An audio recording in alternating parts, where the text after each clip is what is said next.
Look out for the dreaded digital deadwalkers. With faces pressed against their little handheld devices, they put all good citizens in harm's way. Oh, hey, dude, I'm walking here. Oh, sorry, I didn't see you. A public service message from the American Academy of Orthopedic Surgeons, who want to keep everyone well connected with healthy bones. KLZ AM 560, KLZ HD Denver. Listen live at KLZ560radio.com. KLZ 560, a Crawford Broadcasting God and Country station. It's a mighty fancy automobile. Oh, she's a real road king, all right. 0 to 60 in 7.5. She'll do a quarter mile, 13.40. 390 horsepower, 500 foot-pounds of torque. Whatever that is. Performance and image, that's what it's all about. There's no such thing as a stupid question. This is Drive Radio. All of your automotive questions are just one phone call away. 303-477-5600.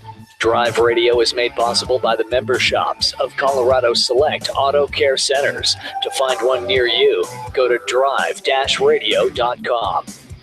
Now, Drive Radio on KLZ 560. Good morning, everybody. Welcome to Drive Radio. I am your host, John Rush. 10:01 in the morning. I've got Jeff Kitty with me from Larry's Automotive and Transmission, and also Steve Horvath from Geno's. Good morning, gentlemen. Good morning, John. Good morning. Glad to have you here. What a beautiful day. Yeah, and days like today, thank you very much for coming in, because it'd be a whole lot easier to be outside, enjoying the outdoors, playing golf, doing whatever it is you guys normally do on Saturday. So thank you for sacrificing your time and being here. It's not a sacrifice. It's always fun. I appreciate that. Thank you, guys. I look forward to it. Well, I appreciate that. Thank you guys very much for doing that. All right, lines are open. 303-477-5600 is our phone number. Give us a call, and we will get you right on air. And I should have done a question of the day prior to this. I've got several choices. So let's see here. I got several to choose from. Maybe we should do, since it is summertime, what's your favorite memory that took place in a vehicle? And keep it clean. Favorite memory that took place in a vehicle, and keep it appropriate, of course. And this is from one of our listeners, of course. So make sure that I let you guys know that. So yes, if you send us ideas, we'll use them.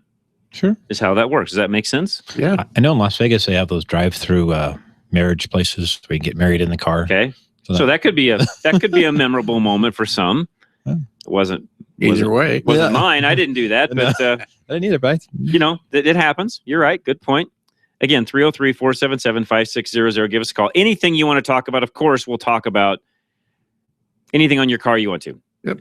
Jeff's our resident transmission expert. Steve has had history across the board in just about any make and model you can imagine, plus Volkswagens. Sure.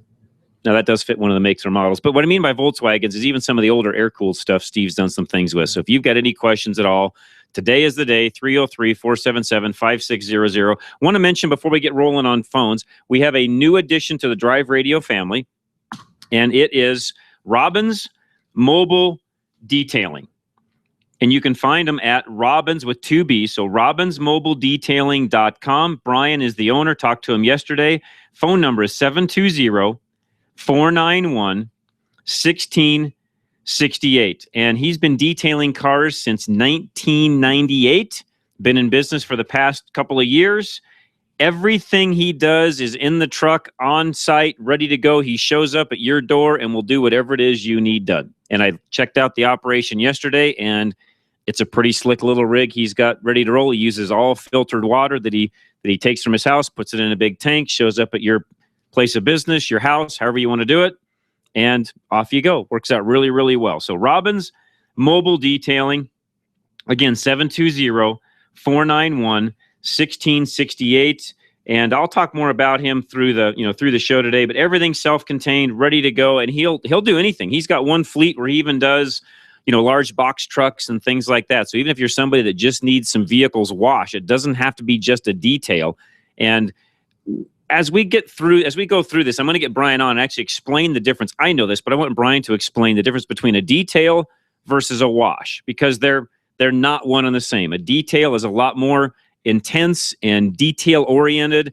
It's not a regular wash job, but he'll do either or. So let's say you've got a fleet and you want your fleet washed every Monday morning at a particular time. Call him, get it set up. He'll show up, he'll do it, he'll take care of it.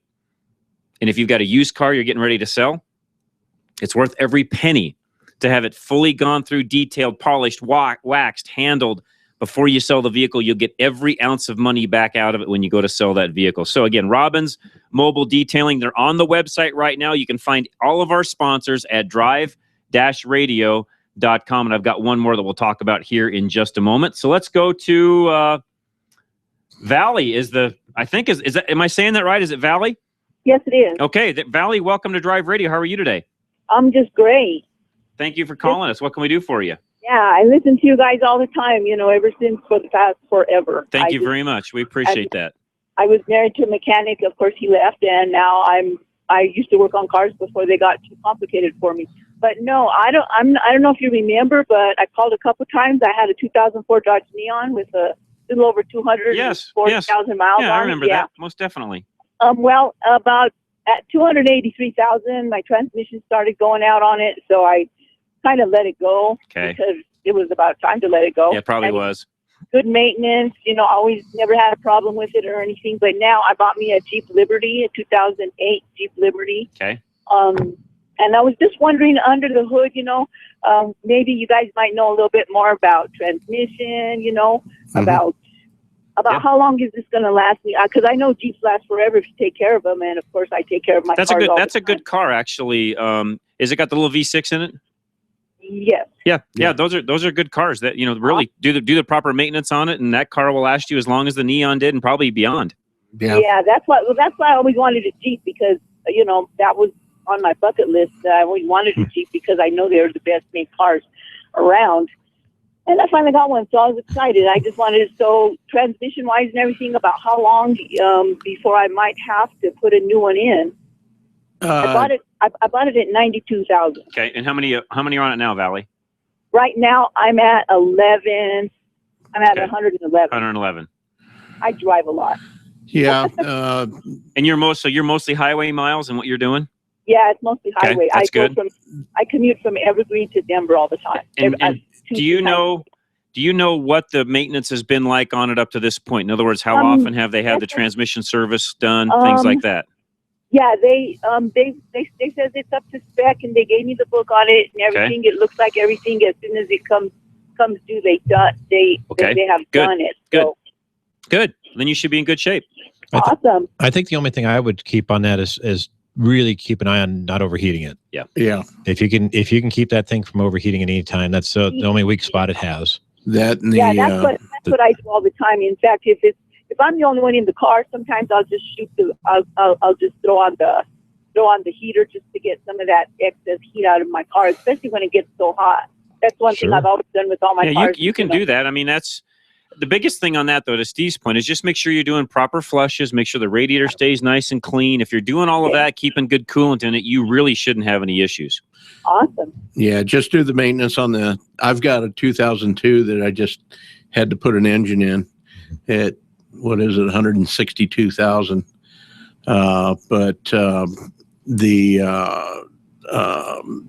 Do the oil changes. That's the one thing. And the 08s are definitely better than they were in 02, so you're in better shape there right off the bat. Yeah, because it has a little thing that says oil change, but as soon as I need it, which unfortunately, because I go up and down the hills at least 2, sometimes 3, 4 times a day. Yeah.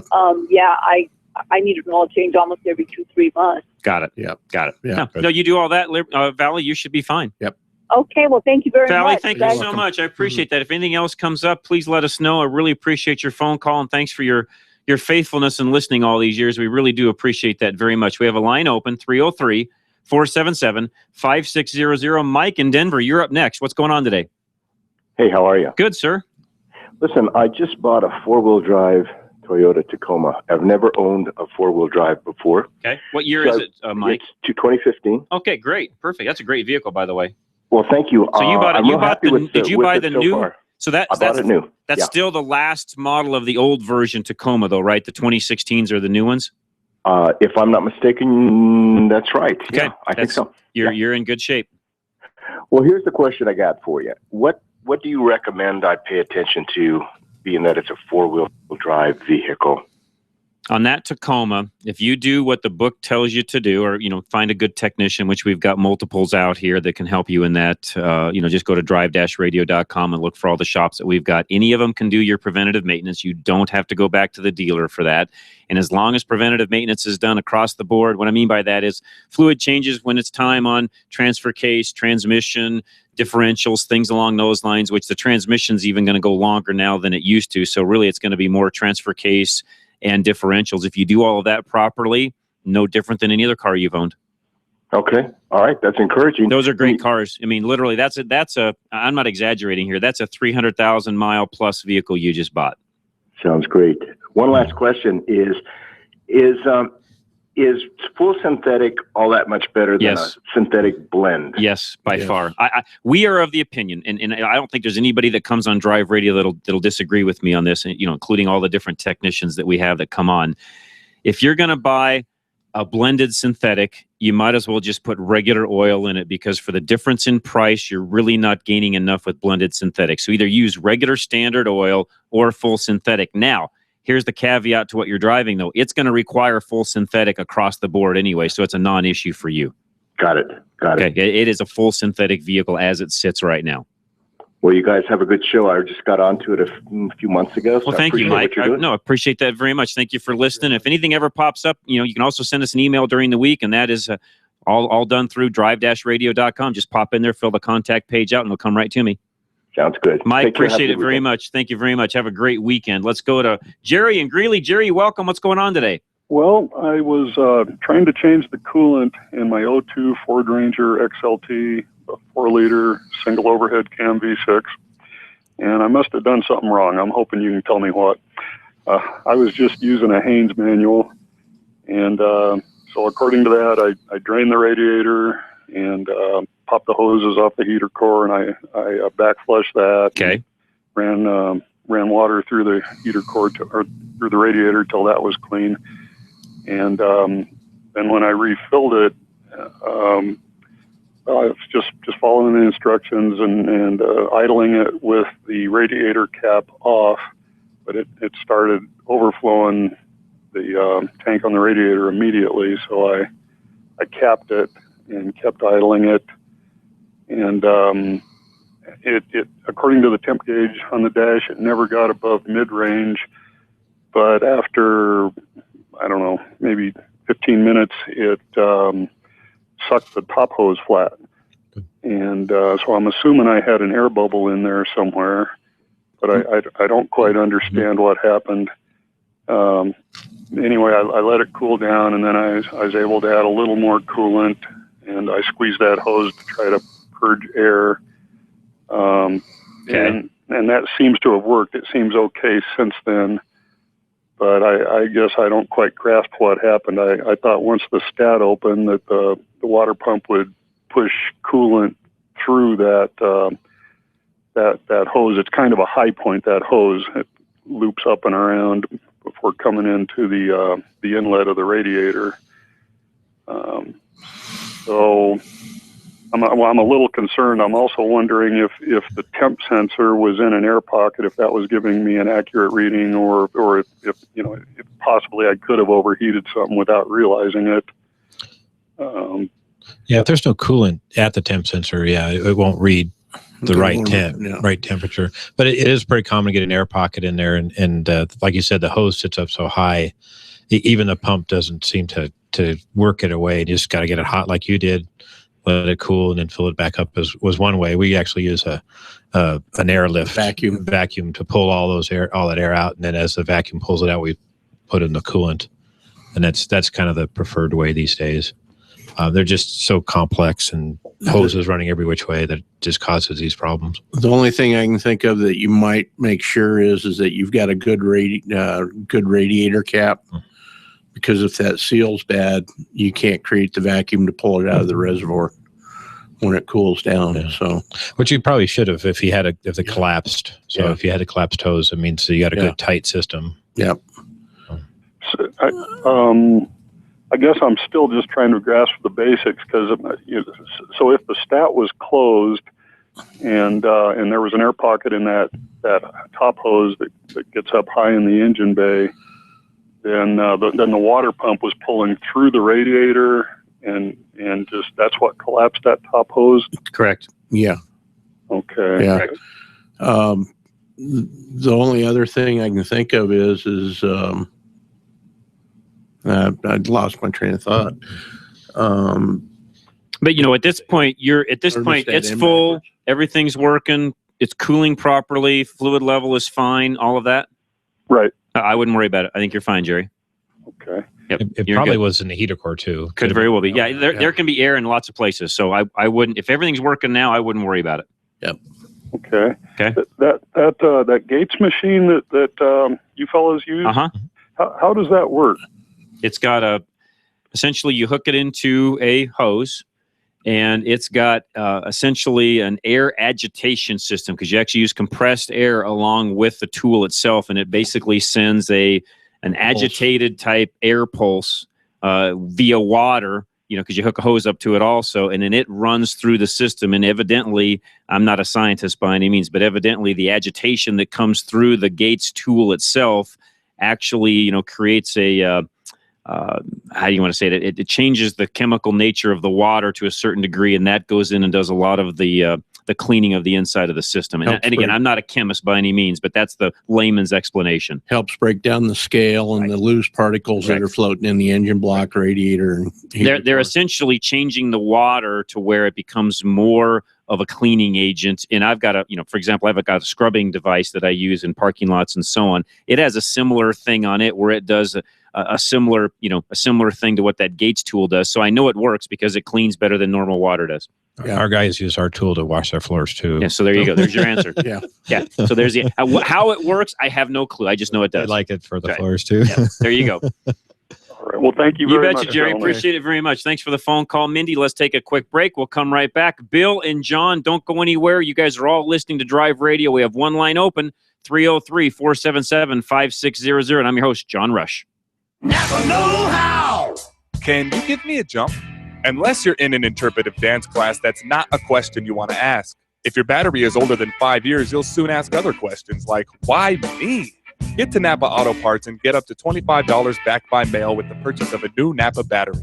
Or get 5 quarts of Napa conventional motor oil and a Napa Silver oil filter for the great everyday low price of just $17.99. Conquer the job and your questions with Napa Know-How. Napa Know-How! Word of mouth is a great way to find professional references, but choosing an auto technician, it's one of those exceptions, unless that referral comes from another auto technician. Think about that for a moment. A referral from one competitor to another. Every Colorado Select Auto Care Center offers the industry-leading 3-year, 36,000-mile warranty on every repair. The dealerships can't even match that. Find a Colorado Select Master Technician near you at coloradoselect.org.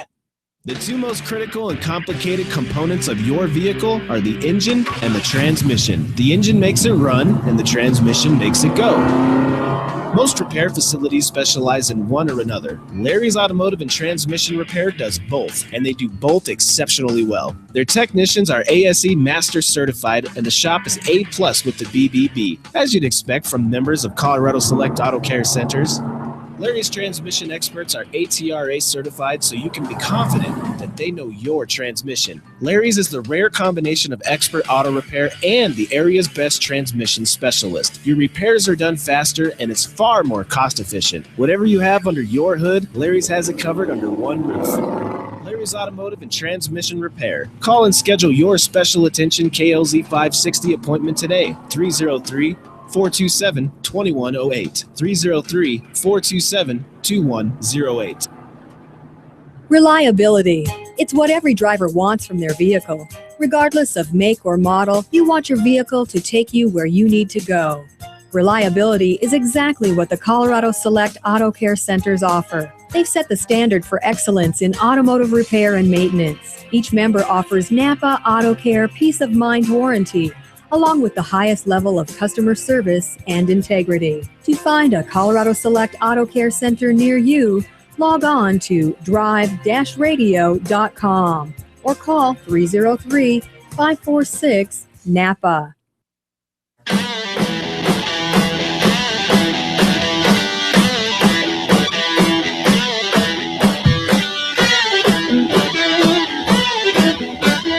John Rush, Drive Radio, KLZ 560, the phone number 303-477-5600. Ed, you are up next from Lafayette. What's going on today? Oh, hi. I have a 97 Dodge Ram 1500 pickup. Okay. And I'm doing a brake bleed with a pressure bleeder. And the shop manual says that I either have to pull the proportioning valve out of the combination valve slightly and hold it out with a clip, or push it in and hold it in. And I've never seen this before. I can't pull it out. There's nothing to grab a hold of, no way I can get it out. And when I take a little Phillips screwdriver and push the proportioning valve into the combination valve, brake fluid runs out of there. And that doesn't seem right. Yeah, who told you need to do something with the proportioning valve to bleed it?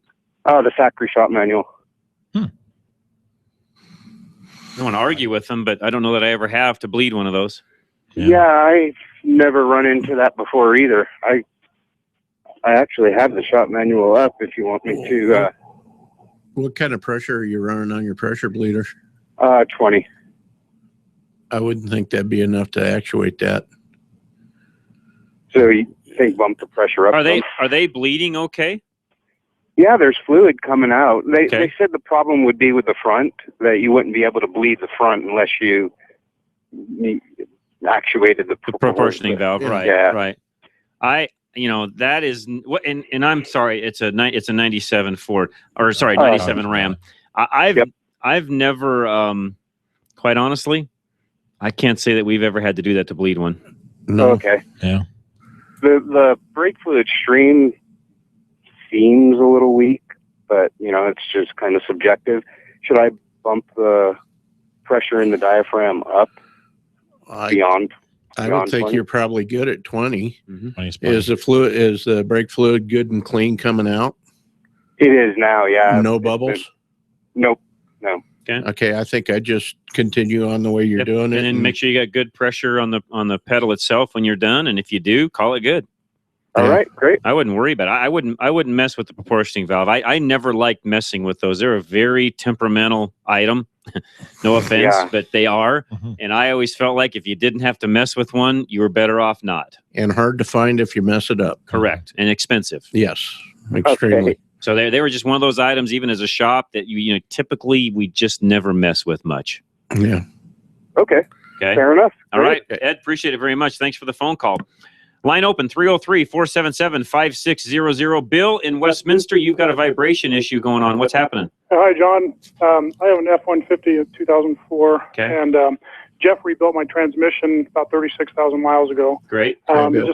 How you doing? Bill. Okay, I know who you are. Yeah. Was driving down the road a couple nights ago, and I start feeling this small vibration, and it just went into a fairly significant vibration. I thought I had a flat tire or something like that. So I turned, stopped the truck, looked, no flat tires. Drove off. It didn't happen again till the next day. Same thing. I'm going anywhere between 30 and 45 miles an hour. And it's like you're going over a mini washboard type thing. And it just gets more pronounced as you drive. Did it again this morning. I dropped it into neutral. Didn't seem to have any impact. And as I said, if I stop, it seems to go away, and then it will kick in again. I've had the when I look at the F-150 blogs, it talks a lot about rear differential fluid possibly, but I've had that changed twice since it was new. I have 108,000 miles on it. The other thing I can think of is possibly the rear brakes the pads might need to be replaced. I've heard of people having that type of problem when the brakes get worn. But beyond that, do you have any clue? I would definitely bring it in and let us check those U-joints out. Very good possibility. Maybe we got a U-joint getting stiff or loose or anything. Are you hearing any popping or anything when you put it into gear? Nothing more than I ever have. I did crawl underneath and I put it into neutral, put the emergency brake on, tried to wiggle the drive line next to the rear differential and couldn't sense any play. But that's as far as I've gone. And it might not be play. It might be just a stiff U-joint that's getting maybe a little bit of water in it, and it's contaminated the needles, and there's no grease in there, and they just get stiff. Okay. And they'll create that kind of vibration. Okay. And there's no Zerk or anything on those. No. There is not. We normally try to put one in that has a Zerk in it so it can be greased. Okay. But if you want to bring that in, Bill, we'll be more than happy to check that out for you. All righty. Okay. Well, thank you. You're very welcome, Bill. Still have my teeth after it vibrates. Yeah, there you go. Okay. Thanks, Bill. guys. Appreciate it very much. Let's go to John in Inglewood, who is next. We have a line open, 303-477-5600. John, what's happening today? Oh, nothing much. Listen, have you heard anything about that new Chevy Trax TRAX? I have not heard anything about him. Pardon me? I know about the vehicle. I haven't heard much about it. I haven't driven one. I'm hoping to get behind the wheel of one here in the very near future, and I will let you guys know when I do. But outside of that, just seeing one, walking around it, sitting inside of it, I have not driven one yet. Well, it's got the EcoTech 2.4 cylinder engine. It's got a 5-star crash rating. Correct. 24 city and about 33, 34 highway. Which means around town here, you'll average 28 or so in it. Pardon me? That means around this area, you'll average about 28.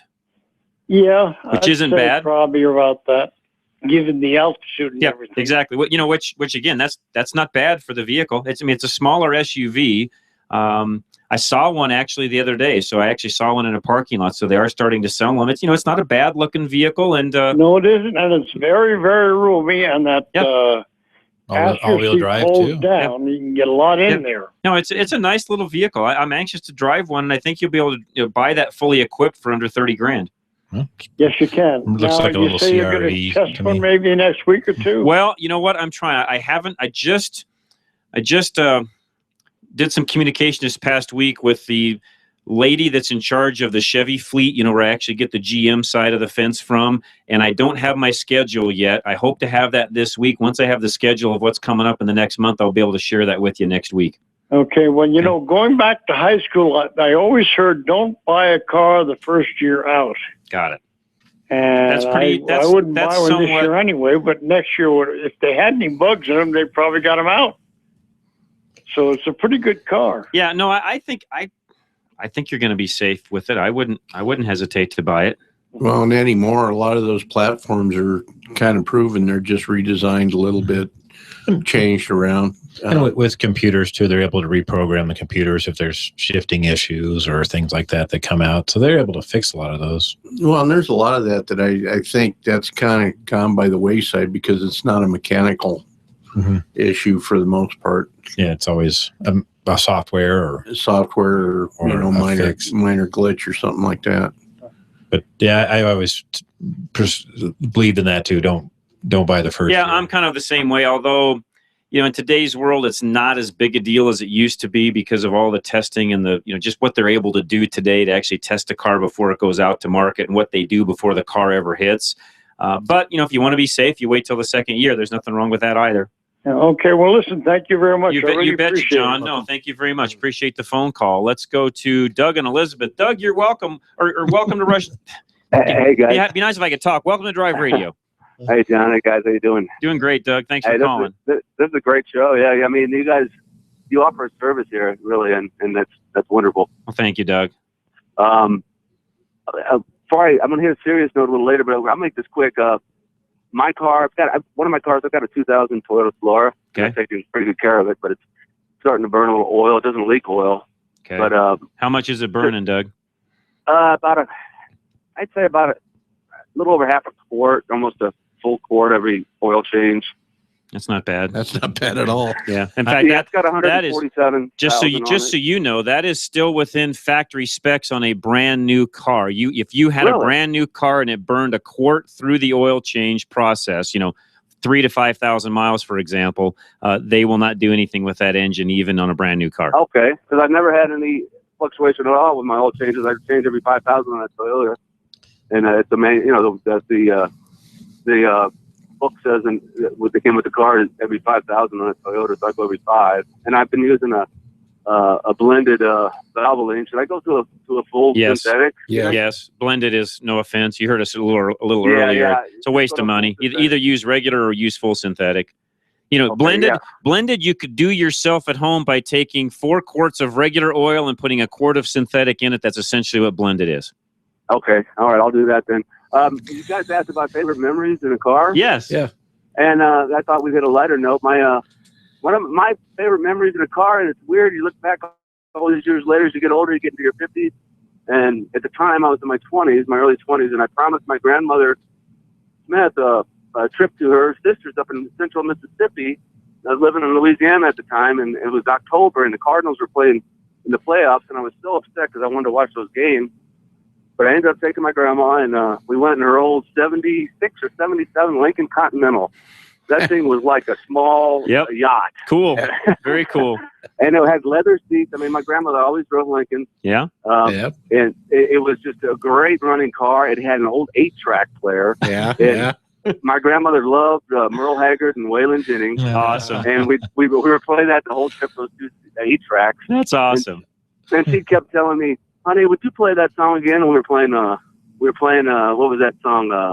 It was an old Waylon Jennings, 3-car garage is still adding on. Oh, yeah. I know the song. Yep. Yeah. Looking back, Texas. That's right. Yeah. It was just a great memory. That's great, Doug. That is a great memory. Around. Yeah, I mean, you look back and you think, wow, it was almost my driving Miss Daisy moment. I was just taking her all over the Central South there. That's awesome. Hey, and one other thing here, quick note. I don't know if you guys want to hit on it today, but sometime on your show, you talked about it on your other show, John. What's going to happen with the car repairs? Are they going to force people into the mechanic, into the shop? Doug, let's hope not. I've covered that a couple of times, and I'm going to continue to monitor that. Let's hope not. There's a lot of power in the aftermarket side of the fence that are really trying to defeat that, and I'm watching it. Believe me, I get updates on that on a pretty regular basis. So I'll keep you guys posted. Let's hope and pray that does not happen. Okay, and the 3 of you guys there on those old Lincolns, what did you experience with those? Were those good running cars? It seemed like their car ran forever. Yeah, they were. They were great cars, actually. Fantastic. Yeah, they were. Yeah, thanks, guys. You're very welcome, Doug. Appreciate the phone call very much. Thanks for your faithfulness, actually, to KLZ also. We really do appreciate it. Carter and Commerce City, hang tight. Kevin also will be right back with you two guys. We have one line open, 303-477-5600. John Rush, Jeff Kitty, and Steve Horvath right here on Drive Radio, KLZ 560. We breathe dirty air every day, and believe it or not, the air you breathe inside your vehicle can be even more polluted than the air outside. Thankfully, many of the vehicles sold today are equipped with a cabin air filter to help keep the air inside your car clean. If you are driving a car with a dirty or clogged cabin air filter, not only are you breathing dirty air, but it also puts a strain on your car's HVAC system, decreasing its performance and longevity. K&N, the inventor of washable automotive air filters, has applied its decades of high-flow, washable air filter design to cabin air filters for cars and trucks. These robust filters clean and freshen the air coming into your car's interior and are electrostatically charged to hold dust and dirt. They feature a pleated filter media that helps capture most mold, mildew, fungus, spores, bacteria, germs, pollen, and other allergens, while still allowing a high volume of airflow. They are strengthened by a custom design frame for a great fit and years of use. Best of all, K&N cabin air filters are washable and clean up easy with the K&N Refresher Cabin Air Filter Cleaning Kit. They typically only need cleaning every 12 to 15,000 miles or once a year, but you can wash them more often if you'd like, and K&N backs them up with a 10-year, 100,000-mile limited warranty. They come with easy-to-follow installation instructions so you can easily replace your old filter, usually in 5 to 10 minutes. Keep the air inside your car clean and fresh without continually burying and throwing away disposable filters. Find the K&N washable cabin air filter for your car or truck at knfilters.com. That's knfilters.com. When your car starts making noises you've never heard before. First thing that goes through your mind is, The next thing is, geez, now where am I going to take this? Do you have a mechanic? Do you trust a mechanic? Do you know where to go? Who do you rely on? Ed Beery is the owner of Tilden Total Car Care in Englewood and Aurora. We want to be that mechanic for you. We want to be the folks that you know you can bring your vehicle to and trust that we will do what is right for you and your car every single time you bring it in. Tilden Total Car Care employs the best ASE certified master technicians. They're AAA approved, BBB approved. We've got a lot of letters. We got the alphabet running after us because that's one of the things that you have to do to help the folks that don't know us yet know that we're actually the good guys in the business. You've found quality car care you can trust at Tilden Total Car Care, where life is about helping as many people as you can as fast as you can. Tilden Total Car Care, 2 locations, Federal at Bellevue or 6th and Peoria. Your wheel alignment can affect tire wear and fuel mileage that will cost you more for repairs and fuel. Arvada West uses state-of-the-art 3D imaging to align all 4 wheels of your vehicle. Be aware that irregular tire wear could also cause the need for additional alignment parts. Stop in or call us for our alignment special. Mention this ad and we'll inspect your vehicle and check your alignment starting at $69.95. Call Arvada West Auto at 303-422-1065. Stop by 11752 West 64th Avenue or visit us on the web at arvadawestautoandtruck.com. At Napa, we're always trying to make the great parts we sell even better. From the bacteria-killing surface on our cabin air filters to our revolutionary new Adaptive One brakes. And every Napa part is covered by a warranty good at any of our 6,000 Napa Auto Parts stores. Yeah, maybe you don't get this at your average auto parts store, but we've spent the last 80 years making sure we were anything but average. Go to NapaOnline.com for a location nearest you. Napa, get the good stuff.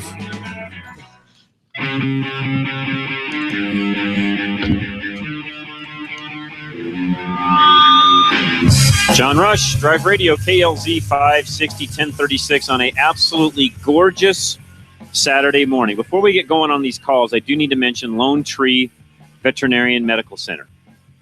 Phone number 303-708-8050, and the website is LoneTreeVet.com. You heard me mention them a couple of weeks ago, and then last week was 4th of July, which, by the way, I hope everybody had a great 4th of July. But Dr.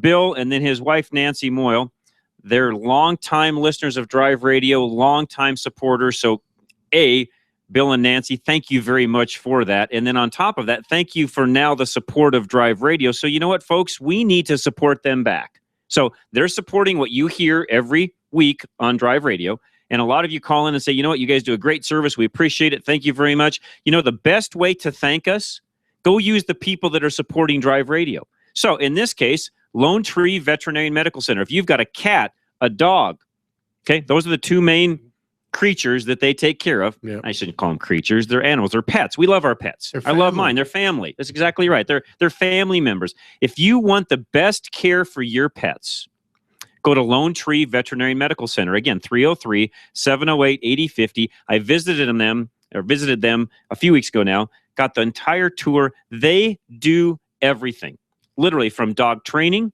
to boarding to the health of your pet, vaccinations, surgery, a full on-site surgery center. They do it all in-house, and they do cats also. So it's not just dogs, it's cats. And the reason why they thought, hey, this would work on Drive Radio is a lot of you listening, you have pets. Mm-hmm. You have dogs. We're going to get Nancy and Dr. Bill on at some point to talk about how to properly take your pet with you in the car. Because to me, that's a big deal because a lot of folks don't do that correctly, and they endanger both their pet and themselves by not having the animal in the car properly. We'll get to that at a later date, trust me. But they're at 8681 East Lincoln Avenue in Lone Tree, 1 block west of Yosemite on Lincoln. So you know what? Go by. Say hi. Even if your pet doesn't need anything right now, at least pop in and just say, thanks for supporting Drive Radio. They'll at least know you're listening, and when the time comes that you need something for your pet, you'll be able to get taken care of. And while you're there, they have a great showroom of items for your pet from, prescription dog food to you name it. They've got it in their showroom. So stop by and see them. Again, it's LoneTreeVet.com. Let's go to Carter, who's been holding the longest. Carter, welcome to Drive Radio. Thanks for waiting. Yeah, hey, how you doing today? Doing great. Thanks for calling, sir. Okay, I have a 2000 Jeep Grand Cherokee 4.7 liter V8. Has around 160,000 miles on it. Okay. When we bought it, the guy, he had stated there was a ticking or a knocking noise, and there was. And he says when he took it to a mechanic, the mechanic said it was probably one of the connecting rod bearings. So when we brought it home, I changed those, and the ticking or knocking continued, and eventually it got really bad, so I stopped driving it. We figured it might be the timing chain, so we ended up changing that, and then it's still going, so we don't know what the heck it is. And is it a, okay, two questions on knock. Is it a loud knock that is the same speed as what the engine RPM is, or is it faster than that? It seems to be about the same speed, and because as it idles, it slows down, and if it idles nicely, it doesn't knock, I guess you could say. Okay. Does the knock increase as you put, like, say you're going to power brake, and most people understand what I say when I say power brake. So, you put it in gear, put your foot on the brake, and then rev the engine up a little bit. Does the knock increase when you do that? Yeah. Okay. Then it probably is a lower end rod knock of some kind. Okay. That would be my guess. So when you did bearings in it, what did the crankshaft and stuff look like?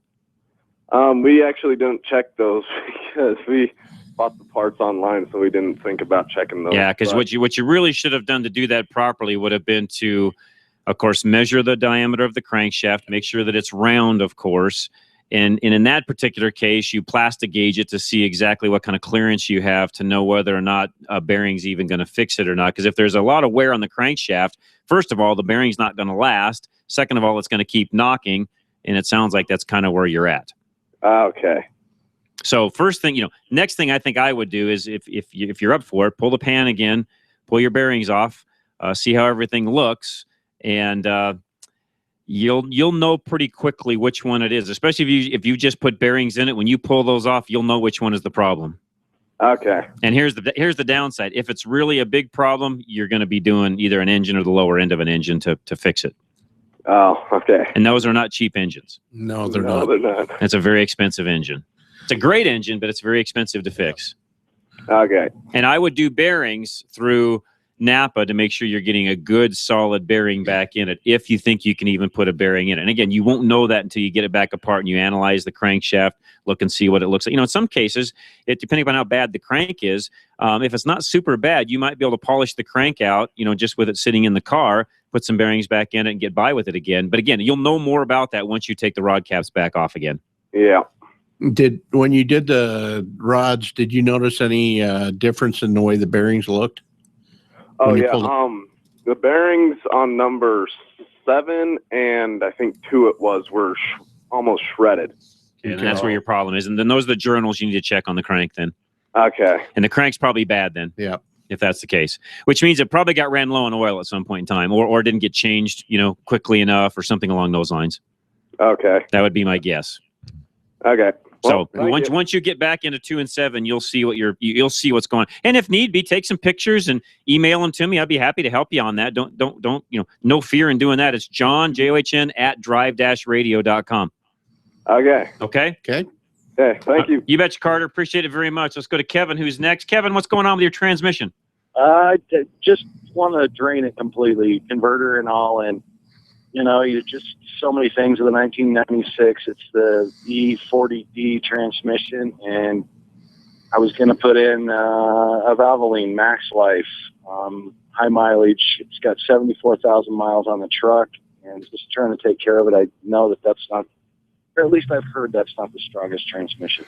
Well, and what I would do, rather than trying to figure out how to get the converter drained and drilling a hole, putting a pipe plug back in it, going through all of that hassle, just take it into where you're in Denver. Take it into one of our shops that's close to you, and just have it flushed.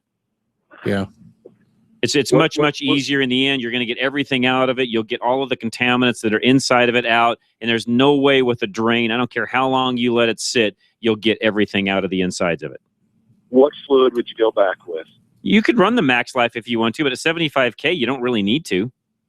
Jeff is more of an expert on this than I am. If it were me, I'd probably put the Merc 5 in it. That's Merc 5. Yeah, that's the synthetic. The latest. The latest. So synthetic won't hurt it? No. No. Not at all. No. It just doesn't, on that Max Life bottle, it says, what does it say? It says Mercon LV, not 5. It's probably 4. Mercon 4. It's probably Mercon 1.5, which would be Mercon 4. And it said LV. But it did say LV? I don't know what the LV means. That's hang on, I can look it up real quick. Yeah, if it were me, I would go with Valvoline Merc 5. Just the one in the blue jug, not the Max Life. Yeah, if you want to save some money, you can go to Napa and get their house brand, and it'll be this. It's manufactured by Valvoline. Right. It'll be the exact same, and it'll be a little bit cheaper.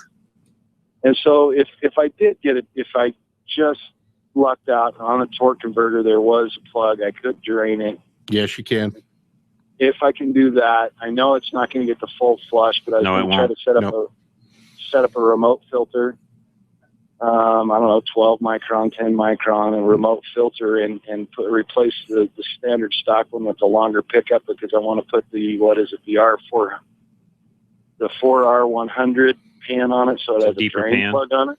Yeah, okay. Deeper pan. Well, it's got the drain plug on it, so I don't take an ATF bath. I know it's the preferred. No, makes sense. And I do see that Max Life is an LV. It's just it's actually a Dex Mercon, kind of a combination fluid. Mercon LV is what it says. Would you guys recommend that? No. I would recommend the Merc 5. That's a combination fluid is what that is. The Merc 5. And when you go to the parts store, they'll know exactly what you're talking about. And just use the Napa brand. Yeah, well, it'll save you some money. Yeah, and if you want to stick with Valvoline, you can. But the Valvoline would be it's ATF for Mercon 5 applications. That's exactly what it says on the bottle. It's a blue bottle, not a red bottle. Okay. So and it doesn't say Mercon Dex on it. It says Mercon 5. Yep. Right on the bottle. Any other suggestions when dropping that pan and putting on a pan that might? So then the manual, it said between 18 and 20,000 miles if you're pulling. Back in the day when we were doing those on a regular basis in my shop, we'd do them manually for guys that were towing. Yeah. I didn't care if they put 12 or 15,000 miles on one, we would do them manually, because that transmission's the weak link in the truck. It's just a good idea, because that fluid's getting real hot and you start breaking the ad pack down in it, and that's the biggest reason to change it. Yep. Even with a tranny cooler on it. Even with a tranny cooler. Any advice on a remote filter? Is that a I never did remote filters on those, because my view on those always was it's just one more spot for something to go bad, leak, have a problem. So I never did them. I just recommended to all of our customers to change fluid on an annual basis. And when we did that, we had little to no problems, unless guys were hauling really, really big loads. And in that case, they were going to put transmissions in them every 3 or 4 years anyways. Yep. So in life expectancy of that tranny is just 150,000? That's about it. Yep. Man, what is up with that? Well, I've seen some of them run 200,000 if they're really, really well cared for with proper maintenance. Right. So if you go back to it, do they just do if I take that case in and have them redo it at 150,000 miles? Do they just remanufacture and bring it up all to the standards?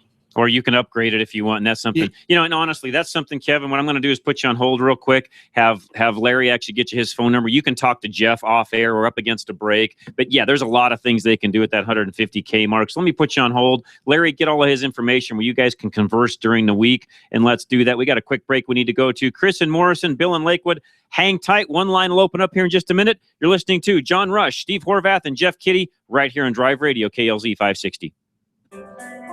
At Extreme Auto, we're committed to providing the highest level of service possible to our customers. Our highly trained technicians are ASE certified and are dedicated to providing you with world-class service. We have years of experience working on both domestic and import vehicles of all makes and models, and will work with you to find cost-effective repair and maintenance alternatives. We don't have hidden fees, and we don't do unnecessary repairs. Serving Parker and the surrounding areas, come and see us, the professionals at Extreme Auto, and rest easy knowing you'll get quality work done for a fair price. Our promise to you: extreme service, extreme value, extreme satisfaction. Call us to schedule your appointment today. This is Red Merrill for Phoenix Weaponry. Phoenix Weaponry is a weapon manufacturer that services the firearm enthusiast. From precision ARs to suppressors, Phoenix Weaponry can make your dreams come true. Phoenix Weaponry is a full-service gun shop that offers gunsmithing, coating, and modifications to your own weapon. Phoenix Weaponry, family-owned and operated right here in Colorado. If you can dream it, Phoenix Weaponry can build it. Call today, 720-340-2496. Again, that's 720-340-2496. Or visit their website, phoenixweaponry.com. Mention Sportsman of Colorado and receive 10% off your custom-built weapon. Ever try to buy an air filter and get lost in catalogs and vehicle descriptions? Well, K&N, the inventor of reusable cotton filters, has got the answer to the mess. Just visit knfilters.com and enter your vehicle identification number off your dashboard or car registration, and K&N will show you the filter that fits your car. It's never been easier to buy a K&N, the filter that helps your car run better. Gino's Auto Service in Littleton is your go-to service shop for all your car care needs. After 32 years in business, Gino's has recently expanded, and to celebrate is offering a $69.95 alignment special with the mention of this ad. By getting your vehicle aligned, you're ensuring proper wear and longer life for your tires. Gino's is AAA approved and offers courtesy vehicles while your car is being serviced. They are conveniently located at Bowles and Platte Canyon in Littleton. Visit them online at Gino'sAutoservice.com. At Napa Auto Parts, we've been the most trusted name in auto parts for over 80 years. Probably because we've never stopped looking for ways to make the great parts we sell even better. It's a commitment to quality you'll find in every one of our 310,000 parts.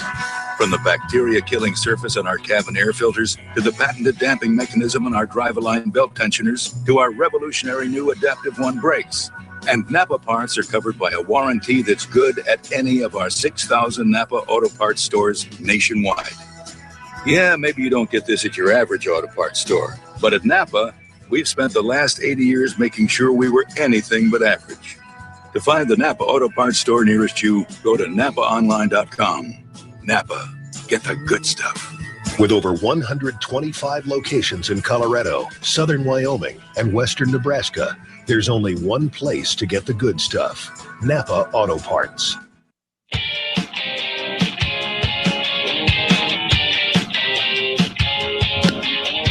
John Rush, Drive Radio, KLZ 560, along with Steve Horvath from Gino's and Jeff Kitty from Larry's Automotive and Transmission up in the Westminster area. We have one line open, 303-477-5600.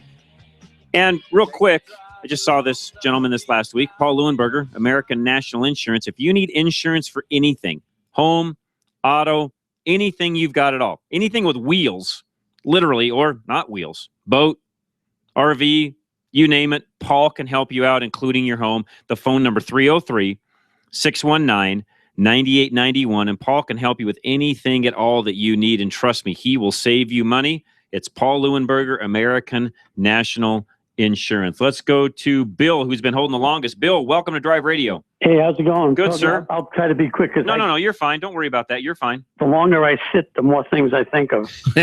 with oil consumption, I got a 94 Silverado that I've owned since new with a 454 in it. Okay. And it uses a quart of oil no matter what, every 500 miles. That's probably typical. It's pretty typical of that vintage of a big block Chevy. Because Chevy didn't consider that excessive. They did not consider that excessive, and in 94, they were starting to get to the end of the life of that particular block, and it was not as tight as it once was, Sure. and Well, that's why they used oil. Change the oil every 12 months or 12,000 miles, and you don't add anything, you know.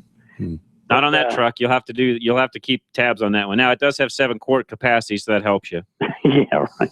Well, I just switched to Mobil 1 on this oil change. Got it. To see if it does anything different. Good. But anyway, so besides that, the paint seems to be, if you remember, the paint stunk on those trucks. It did. Yes, it did. Terrible. I griped with Chevy, and what I finally got out of it was that on an S10, they used, I think it was 8 mils was the thickness acceptable.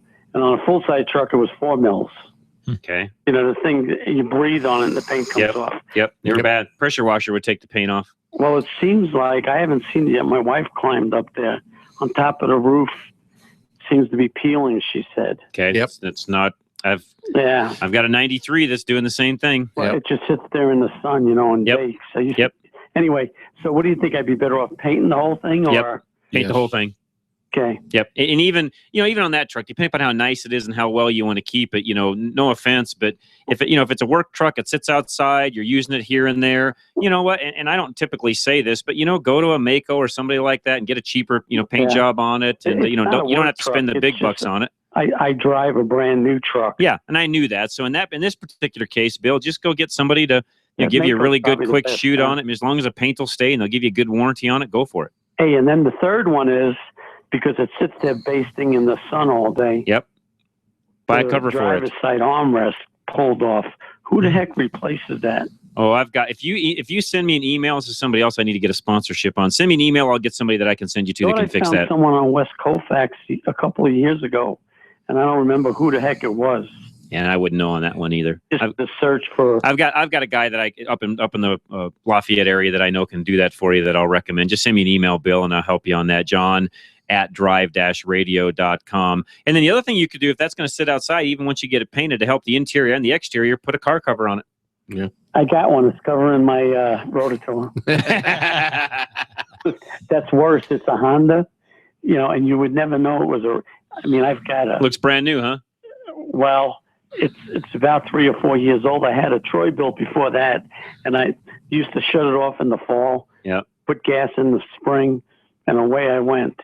This thing, it sits under a covered patio with a shower cap on top of the gas can. Yep. With the barbecue cover and the car cover covering it. Awesome. Because it can't. It's water. Water just it doesn't like water, huh? They already had to replace the carburetor once under warranty. Interesting. Yeah.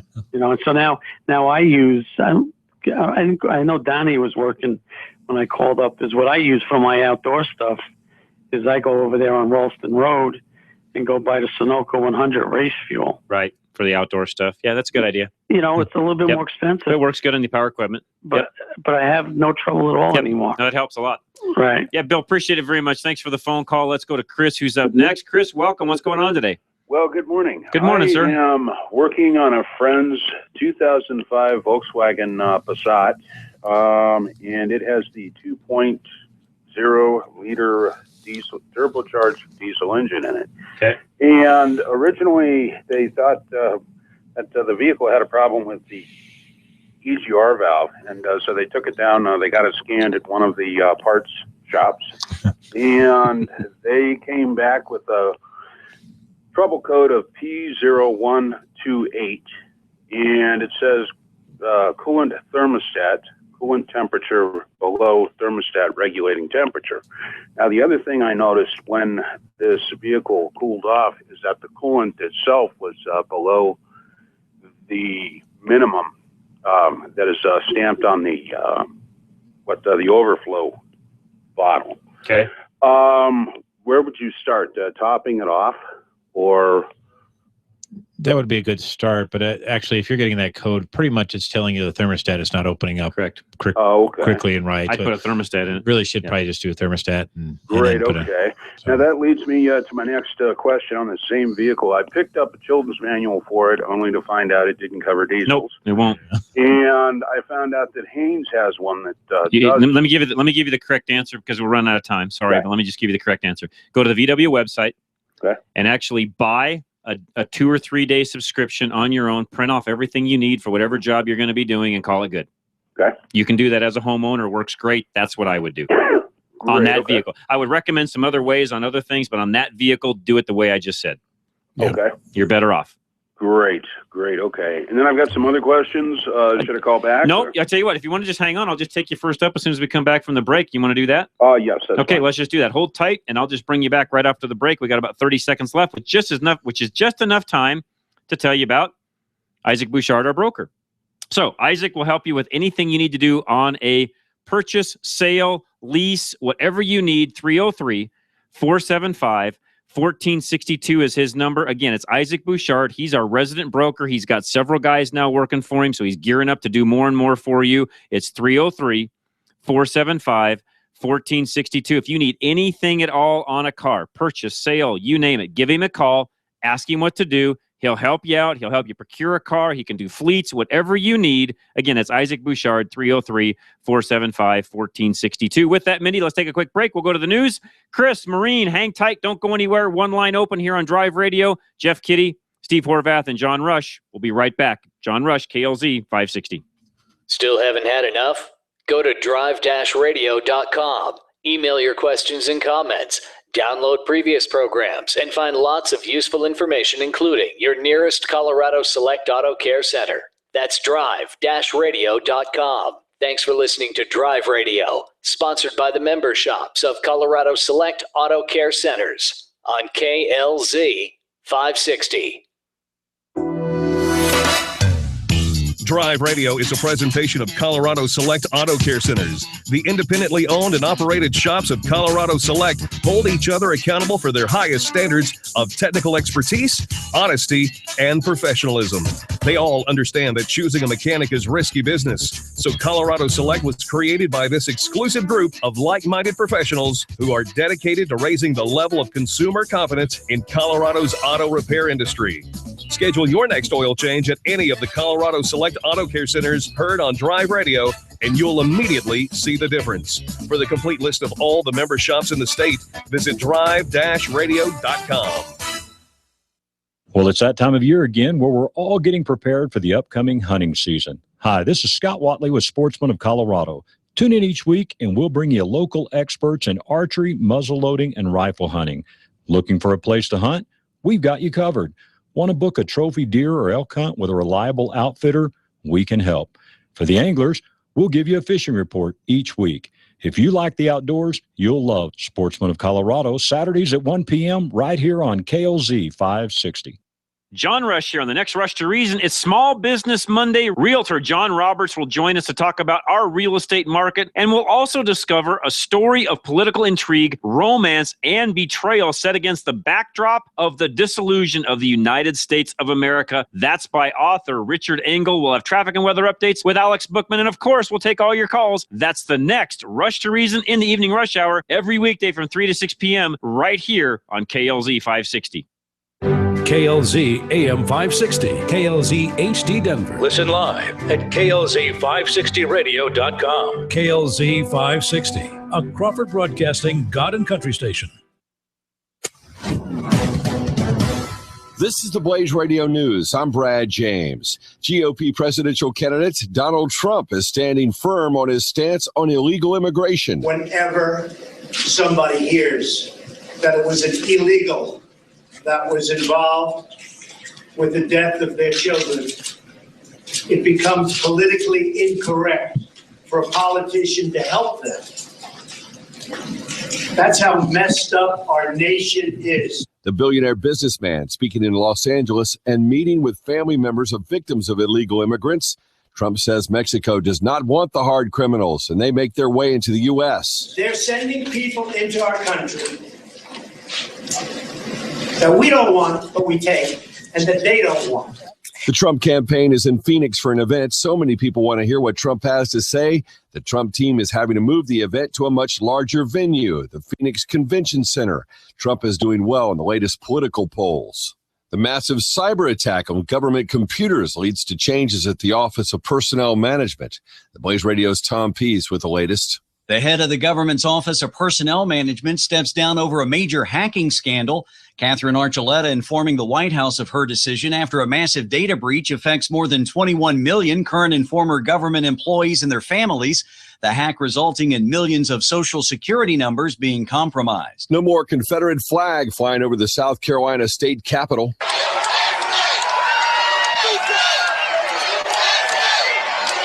The Confederate flag no longer flying outside the South Carolina state capitol. It's now in a museum. During a packed lowering ceremony, a huge crowd chanting "Take it down" as a color guard formally lowers the flag. Governor Nikki Haley signing the legislation calling for the flag's removal. The Blaze Radio's Kay Long reporting. This is news on the Blaze Radio Network. Truth lives here. The Blaze Radio News on KLZ 560 Denver. John Rush during the afternoon rush, weekdays from 3 to 6 on KLZ 560.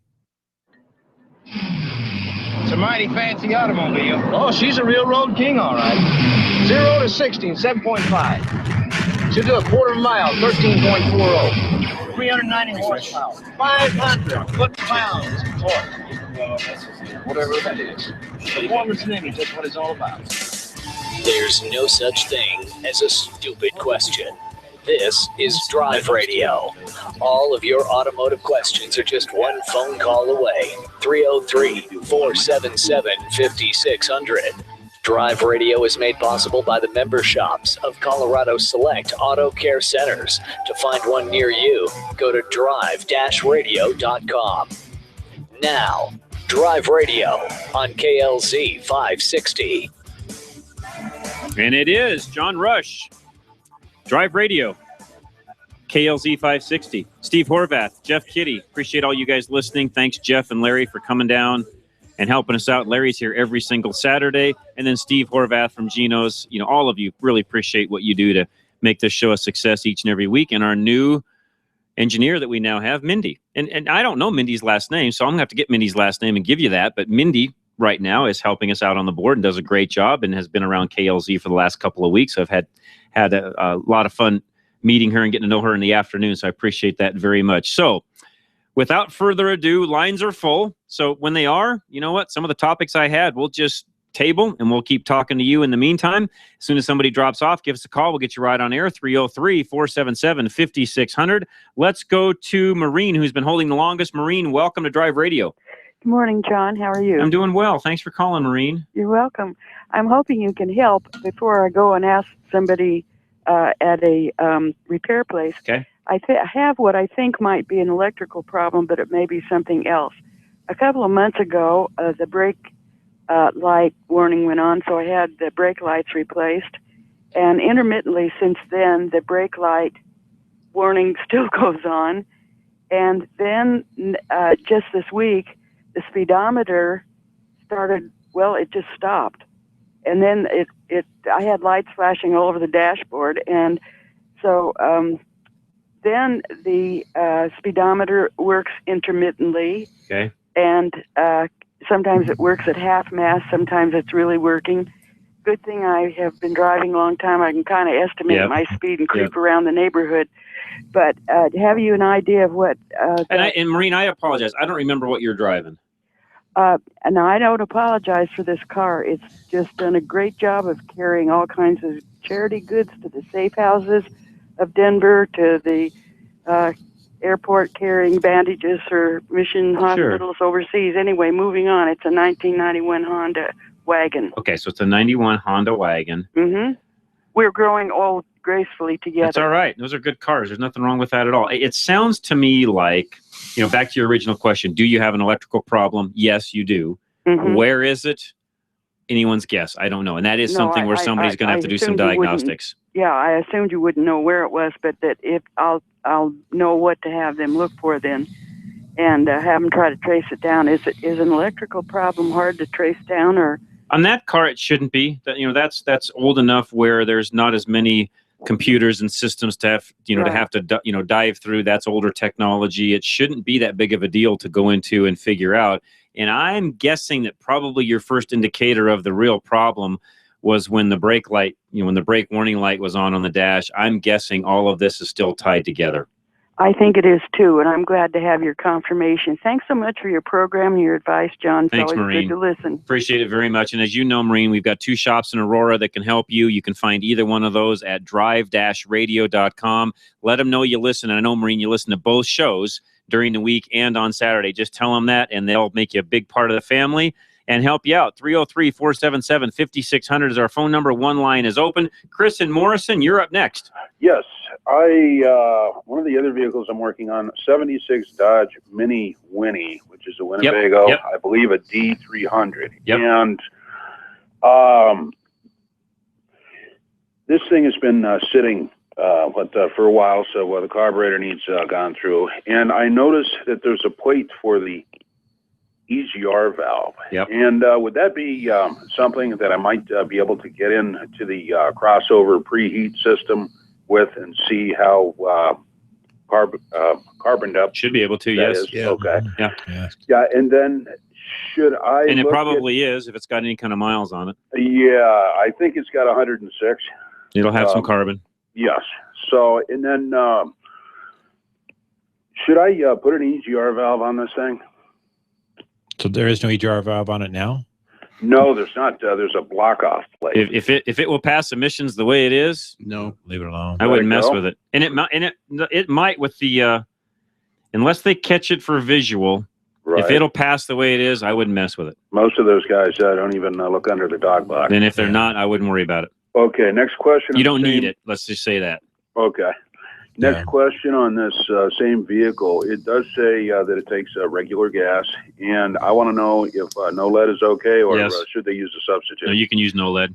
Great. Unleaded, I should say. That's all you're going to get anyways. And it turned out to be an old wives' myth, an old wives' tale back in the 70s when everybody was worried about hardened seats and doing this and doing that because there's not enough lead. It's going to pound out the seats. And in all of the years I've turned a wrench, I don't think I ever saw a single vehicle from the 70s on up, even late 60s on up, that ever came in, and these guys are shaking their head next to me, saying the same thing. I never saw one come in that needed a head job because the valves were pounded out. Okay. Ever. Great. It really ended up being a lot to do about nothing back in that day. Right. Probably just a way to sell products. Well, I think some guys had some really legitimate concerns because we'd had lead for so long, and it was a lubricating, part of the fuel, and it did help with the valves and so on. And of course, the old cars, I mean, good grief, you did valve jobs on them, even with leaded gasoline. You did a valve job every 30, 40,000 miles back in the old days. Good point. And so when we got into the 60s and 70s, and these old techs learned, there's not going to be any more lead. We're going to be doing more valve jobs and more of this and more of that. And really what ended up happening was nothing. Okay. I'm being very honest. Yeah. Okay. So I would not worry about it at all. Okay. Yeah, because I know that there's a store on just off of South Santa Fe that sells 3 different octane levels of leaded fuel. Okay. But you can only buy it in small quantities. You don't They need don't to. want it on the road. You can go down to the pump and put regular leaded in, or regular unleaded in that and be just fine. Good. Okay. And then the transmission in this thing, it's a motorhome. The fluid is orange in color, not quite burnt. And I think I should use the ATF +3 made for Chryslers. No, just use Dextron in that. Use Dextron. Okay. Yep. And then the power steering, I personally like using the transmission fluid for most power steering systems. What would Chrysler recommend back in the 70s? Probably transmission fluid. Transmission Dex fluid 3. as well. And it does, on those, it really, on that vehicle, it doesn't matter. If you've got power steering fluid and you want to use that, you can. If you want to use ATF, you can. It really isn't going to matter one way or the other on that car. Okay, because usually power steering fluid is a little bit thinner, and it is. Yeah, it tends to leak a little bit more. I don't think it's durable. And here's the other thing on that old of a vehicle, BG, which, by the way, I think is going to become a sponsor here to our show here in the very near future. So if you want, go get some BG power steering conditioner, and it may help with some of those leaks. Okay.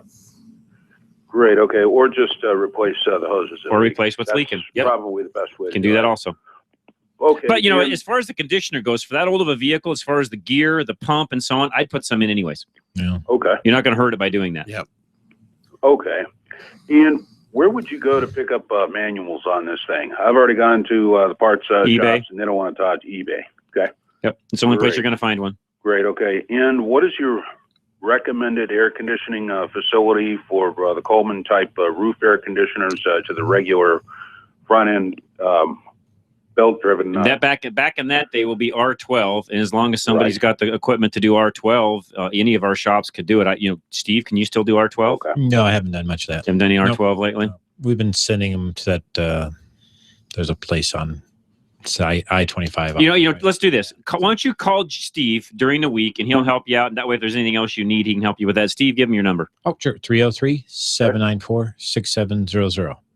6700. There's a guy I know of that'll do the AC. So Great. Okay, because I've got 4 of them to take R12. There we go. And, plus a Bliss Cold. All right. Ron, All right. Thank you for your help. bet. No, appreciate it very much. That was Chris. I'm sorry. Appreciate that very much. Thanks for calling in. And Ron and Centennial, hang tight. We'll get to you in just one second. We're going to take a quick break. We've got 2 lines open, 303 477-5600. Don't go anywhere. We're going to be right back right here on Drive Radio, KLZ 560. Reliability. It's what every driver wants from their vehicle. Regardless of make or model, you want your vehicle to take you where you need to go. Reliability is exactly what Colorado Select Auto Care Centers offer. They've set the standard for excellence in automotive repair and maintenance. Each Colorado Select member currently offers Napa's Peace of Mind warranty, but are now also offering an extended 2-year or 24,000-mile warranty on repair work. You won't find this offer anywhere else. To find a Colorado Select Auto Care Center near you, log on to drive-radio.com or call 303-546-6272. Napa know-how! Can you give me a jump? Unless you're in an interpretive dance class, that's not a question you want to ask. If your battery is older than 5 years, you'll soon ask other questions like, why me? Get to Napa Auto Parts and get up to $25 back by mail with the purchase of a new Napa battery. Or get 5 quarts of Napa conventional motor oil and a Napa Silver oil filter for the great everyday low price of just $17.99. Conquer the job and your questions with Napa Know-How. Napa know-how! When your car starts making noises you've never heard before. First thing that goes through your mind is, uh-oh.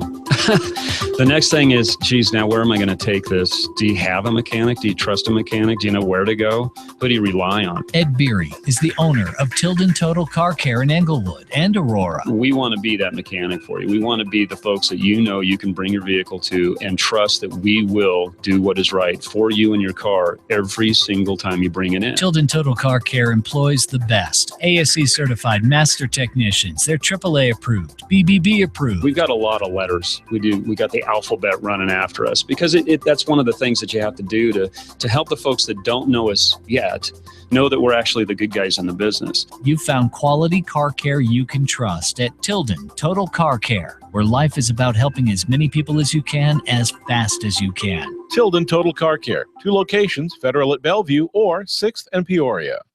Word of mouth is a great way to find professional references, but choosing an auto technician, it's one of those exceptions, unless that referral comes from another auto technician. Think about that for a moment. A referral from one competitor to another. Every Colorado Select Auto Care Center offers the industry-leading 3-year, 36,000-mile warranty on every repair. The dealerships can't even match that. Find a Colorado Select Master Technician near you at coloradoselect.org.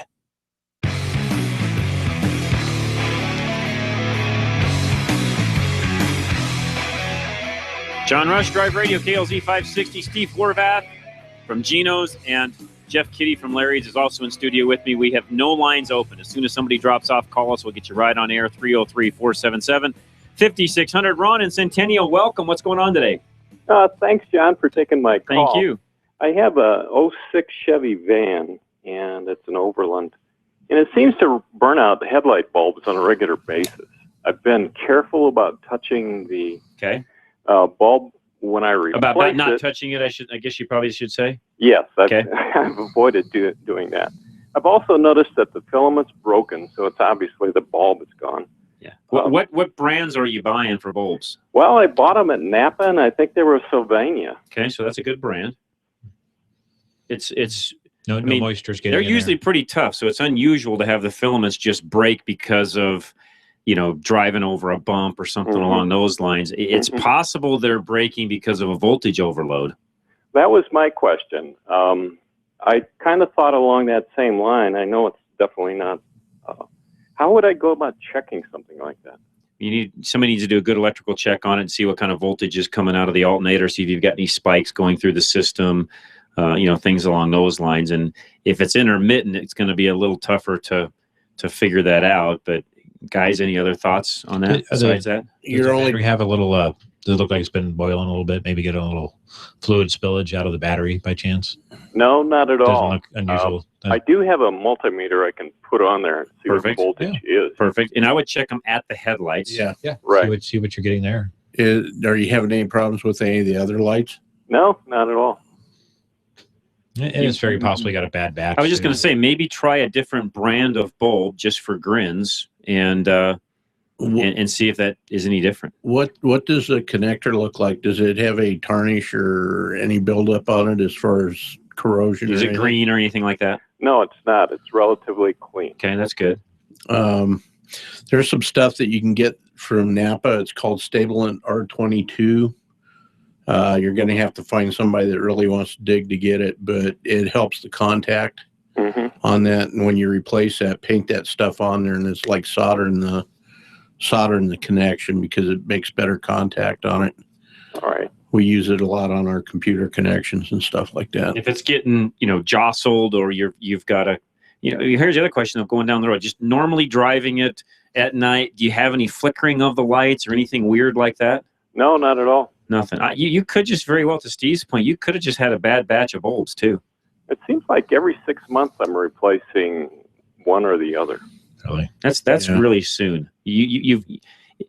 And they're not cheap. They're like they're not. $15. That's right. No, I'm guessing you've got some overload, some spikes in the system that are causing that to go out prematurely. Because there is no reason why you should be putting a light in that every 6 months. Okay. None. Do you have a trailer that you hook up onto it at all? I do not. Okay.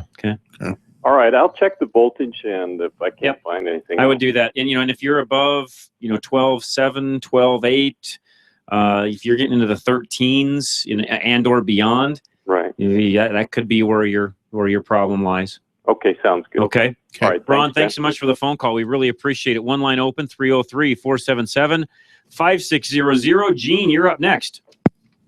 Hello, Gene.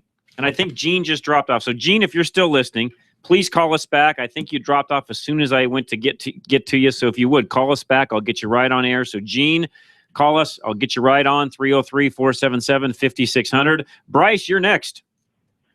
Hey, guys. How are you? We're doing great. Thanks for calling us. Question for you.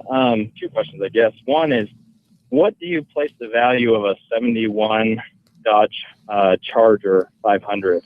It's not running. You put a lot of work into it, but it's a pretty sweet car.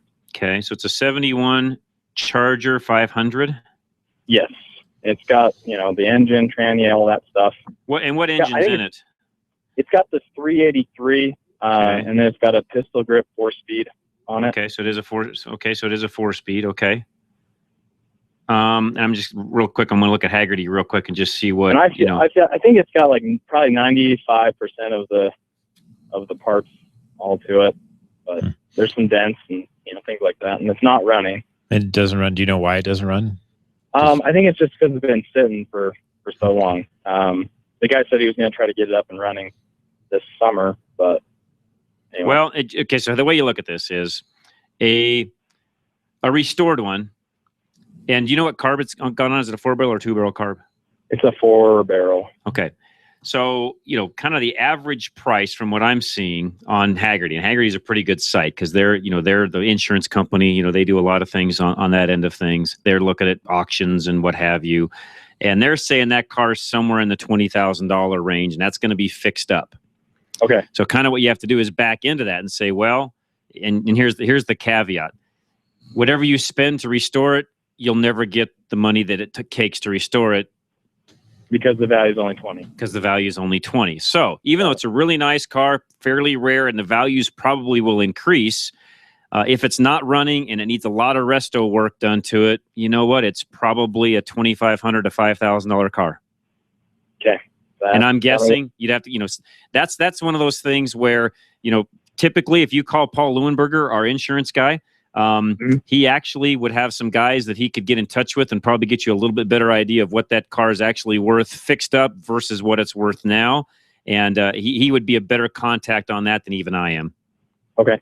Okay. Yeah, that's kind of the ballpark I thought it would be in, but the guy was trying to get 9 out of it. I'm like, it's not worth. It's not worth 9.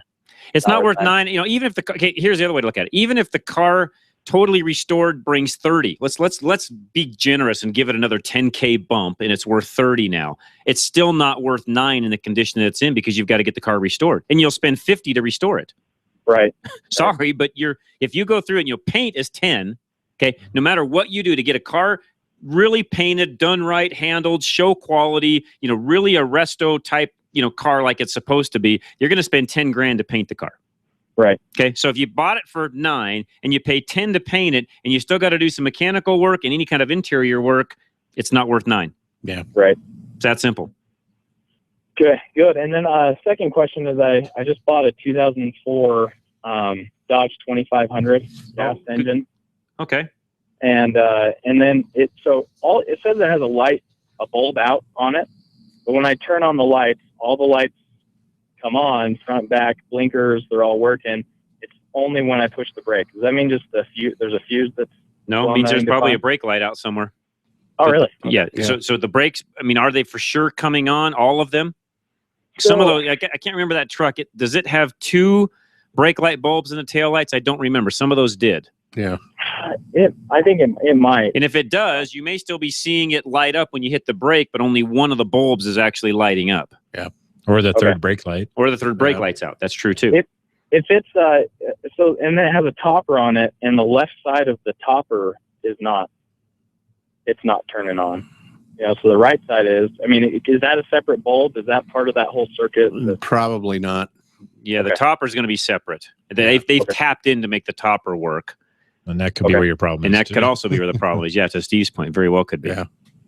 Okay. So you might check all the bulbs, both sides of the taillights, make sure that all those are working. And the way to do that is literally pull the bulbs out of the taillights, step on the brakes, see if all 4, if there is 4, light up. If they are, then to Steve's point, go down to where they've tapped in for that camper shell and see what's going on there.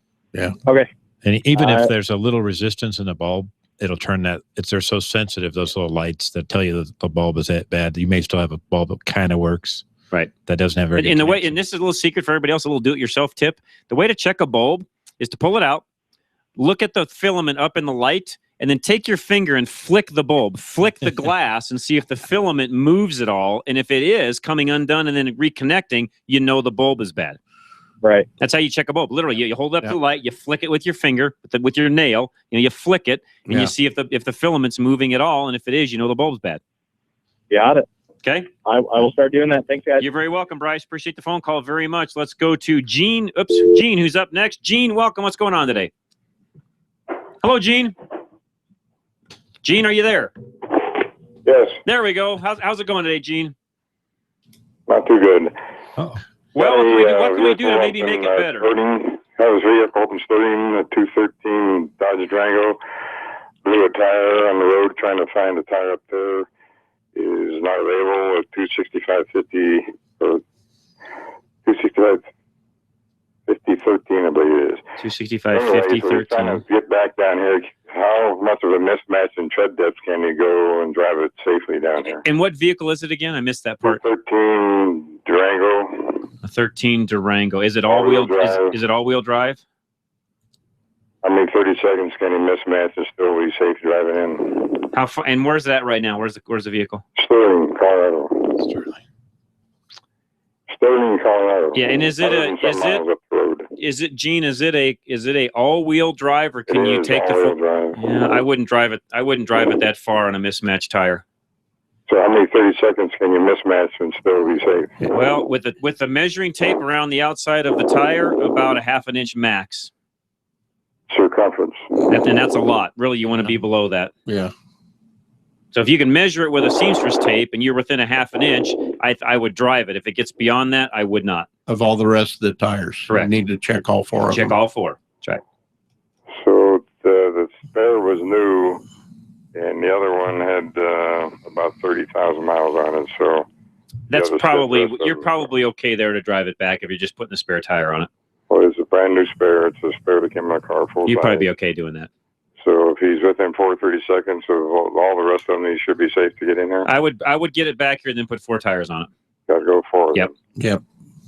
Okay. Thank you, sir. You're very welcome, Gene. Appreciate the phone call. Hopefully that'll help you out there. Let's go to Ralph. We've got 2 lines open, 303-477-5600. Give us a call. We'll get you on right after the break. Ralph, what's going on? Hey, I have a 1990 Nissan Maxima, and when I turn on the AC and I look, if I'm going on a fairly large road trip where I'm driving, it starts to get a real gassy smell, not like gasoline, but a type of gas or chemical smell. Okay. And it's really obnoxious, and then it actually gets you a little bit whoopee. Now, I had a 1990 Nissan Quest van, had the same problem, and I took it to various mechanics, spent a lot of money. Nobody could figure it out. Any clue what it might be? And if you can, and I know this is hard to do over the, it's hard to describe smells over the airwaves here, but, is it a musty kind of a smell, or is it flat out, a chemical smell like? It's a chemical smell. And the only chemicals that are in the car itself is what's in the AC and the fuel. There's no other chemical there, and coolant. I mean, those are the only three chemicals that, if you really wanted to look at it that way, as far as what would actually smell in the car, you've only got three fluids that could smell. Okay. Now I have seen antifreeze get pretty pointed and smell to the point where you are wondering, what is coming out of there? Is it a heater core issue? I don't know, but that would generate smell. Okay. But it's only, like I said, if I'm going, 50 miles, right, I'm fine. If I, put a little over 100 miles on a trip, I get the smell. Now, if I stop the car, turn it off, and, get back in about 10 minutes later, it's gone. Okay. And here's the other thing. R12 doesn't smell, which is what's in that vehicle, unless they've just converted it over to R134. So the R12 isn't going to smell either. The only other thing that could potentially happen is, if you have a battery, the other thing I forgot about is, you do have a battery with acid in it. You've also got, of course, the gasoline. If you've got some sort of a leak under the hood where it could suck that into the vents every now and then, you could potentially get some smells that way. So if there's a gas leak, or you've got a battery that's overcharging, that's to Steve's point earlier, that's leaking out some acid, that would also smell. Well, because I've looked under the hood when I've had this problem, and I don't see any leak, because that was my first thought. I thought to myself, it's a gas leak, and those are notorious for gas leaks. Yeah. That engines, those ears were just really bad for a fuel smell, and it didn't take much. It wasn't a lot. Do you know the recirculation vent? How you can turn it off and on. Does that make a difference? That would be the thing I would try to see. Shut it off. Shut it off. I haven't done that, but I will certainly try. Recirculate for the next trip or so, and see if it changes anything. Yeah. If it changes it, then you're pulling it from the engine or from somewhere else. If it doesn't, then it's interior. Correct. Kind of isolate it that way. Yeah.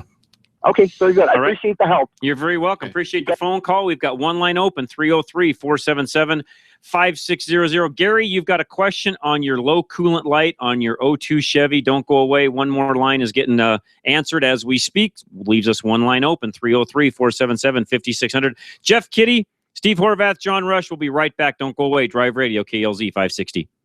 Today's cars and trucks are very complicated and can be expensive to repair. At Arvada West Auto and Truck, we can help you to understand the complex nature of repairs. We specialize in computer repairs. Maybe you have tried another shop and you still have the same problem. Let our highly experienced technicians at Arvada West Auto help you. Call 303-422-1065 or stop by and see us at Arvada West Auto and Truck, 11752 West 64th Avenue in West Arvada, or visit us on the web at arvadawestautoandtruck.com. 303-422-1065.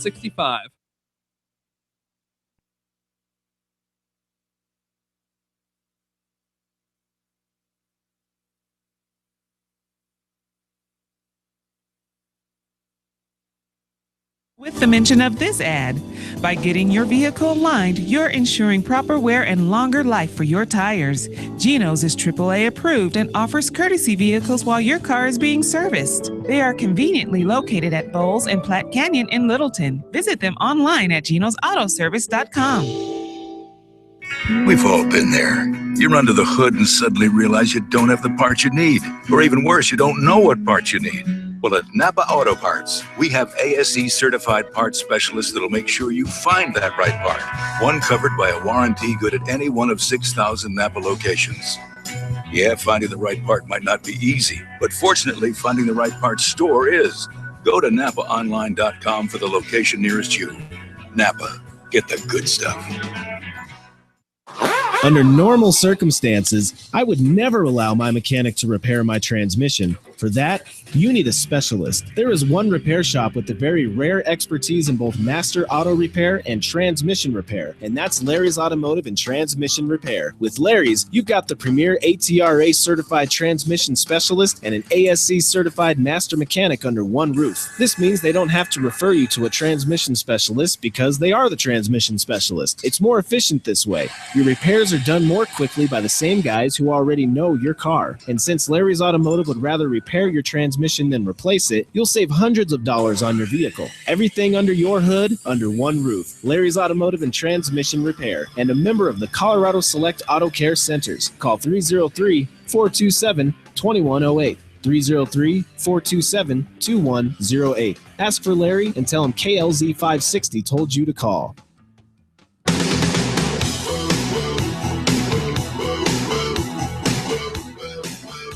John Rush, Drive Radio, KLZ 560, along with Jeff Kitty and Steve Horvath. And we got a note in that came from Mark, one of our listeners, that said he used to use aircraft landing lights on his vehicle, found that GE was the best lamps. He just didn't think Sylvania's lasted quite as long. So, you know, to the caller we had earlier, as far as the lights go, you may want to just change brands and see what that does. Now, I don't know that I can, I can't tell you that Sylvania, I mean, we use both. I've used both over the years, and I don't know that I can tell you that one is any different than the other.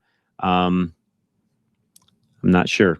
It's a great one. Also, Ken, one of my great friends, and he took a big, long trip up to the Northwest, just pulled his 9,000-pound trailer, 1,500 miles, 95 Chevy 454, only used a half a quart of oil. He's got 113,000 miles on it. Good maintenance works miracles. That was his note from today. Ken, glad you're safe. Glad you guys made it. I've been following you on Facebook, so glad you made it. And that's a great testament to, yes, good maintenance on even a 95. I say even because, as I said earlier, those 454s in those years, they were kind of ending, they were starting to bump up to the 8 liters, to the 500 cube motors, and there wasn't a whole lot of years left on those. So good job. That just shows you that good maintenance does pay off. Gary is up next. Welcome to Drive Radio. What's going on, Gary? 02 Monte Carlo, 3.8. Okay. And my low coolant light seems like it comes on and off when it wants to. No, and everything's full? Everything's full. Doesn't get hot or anything.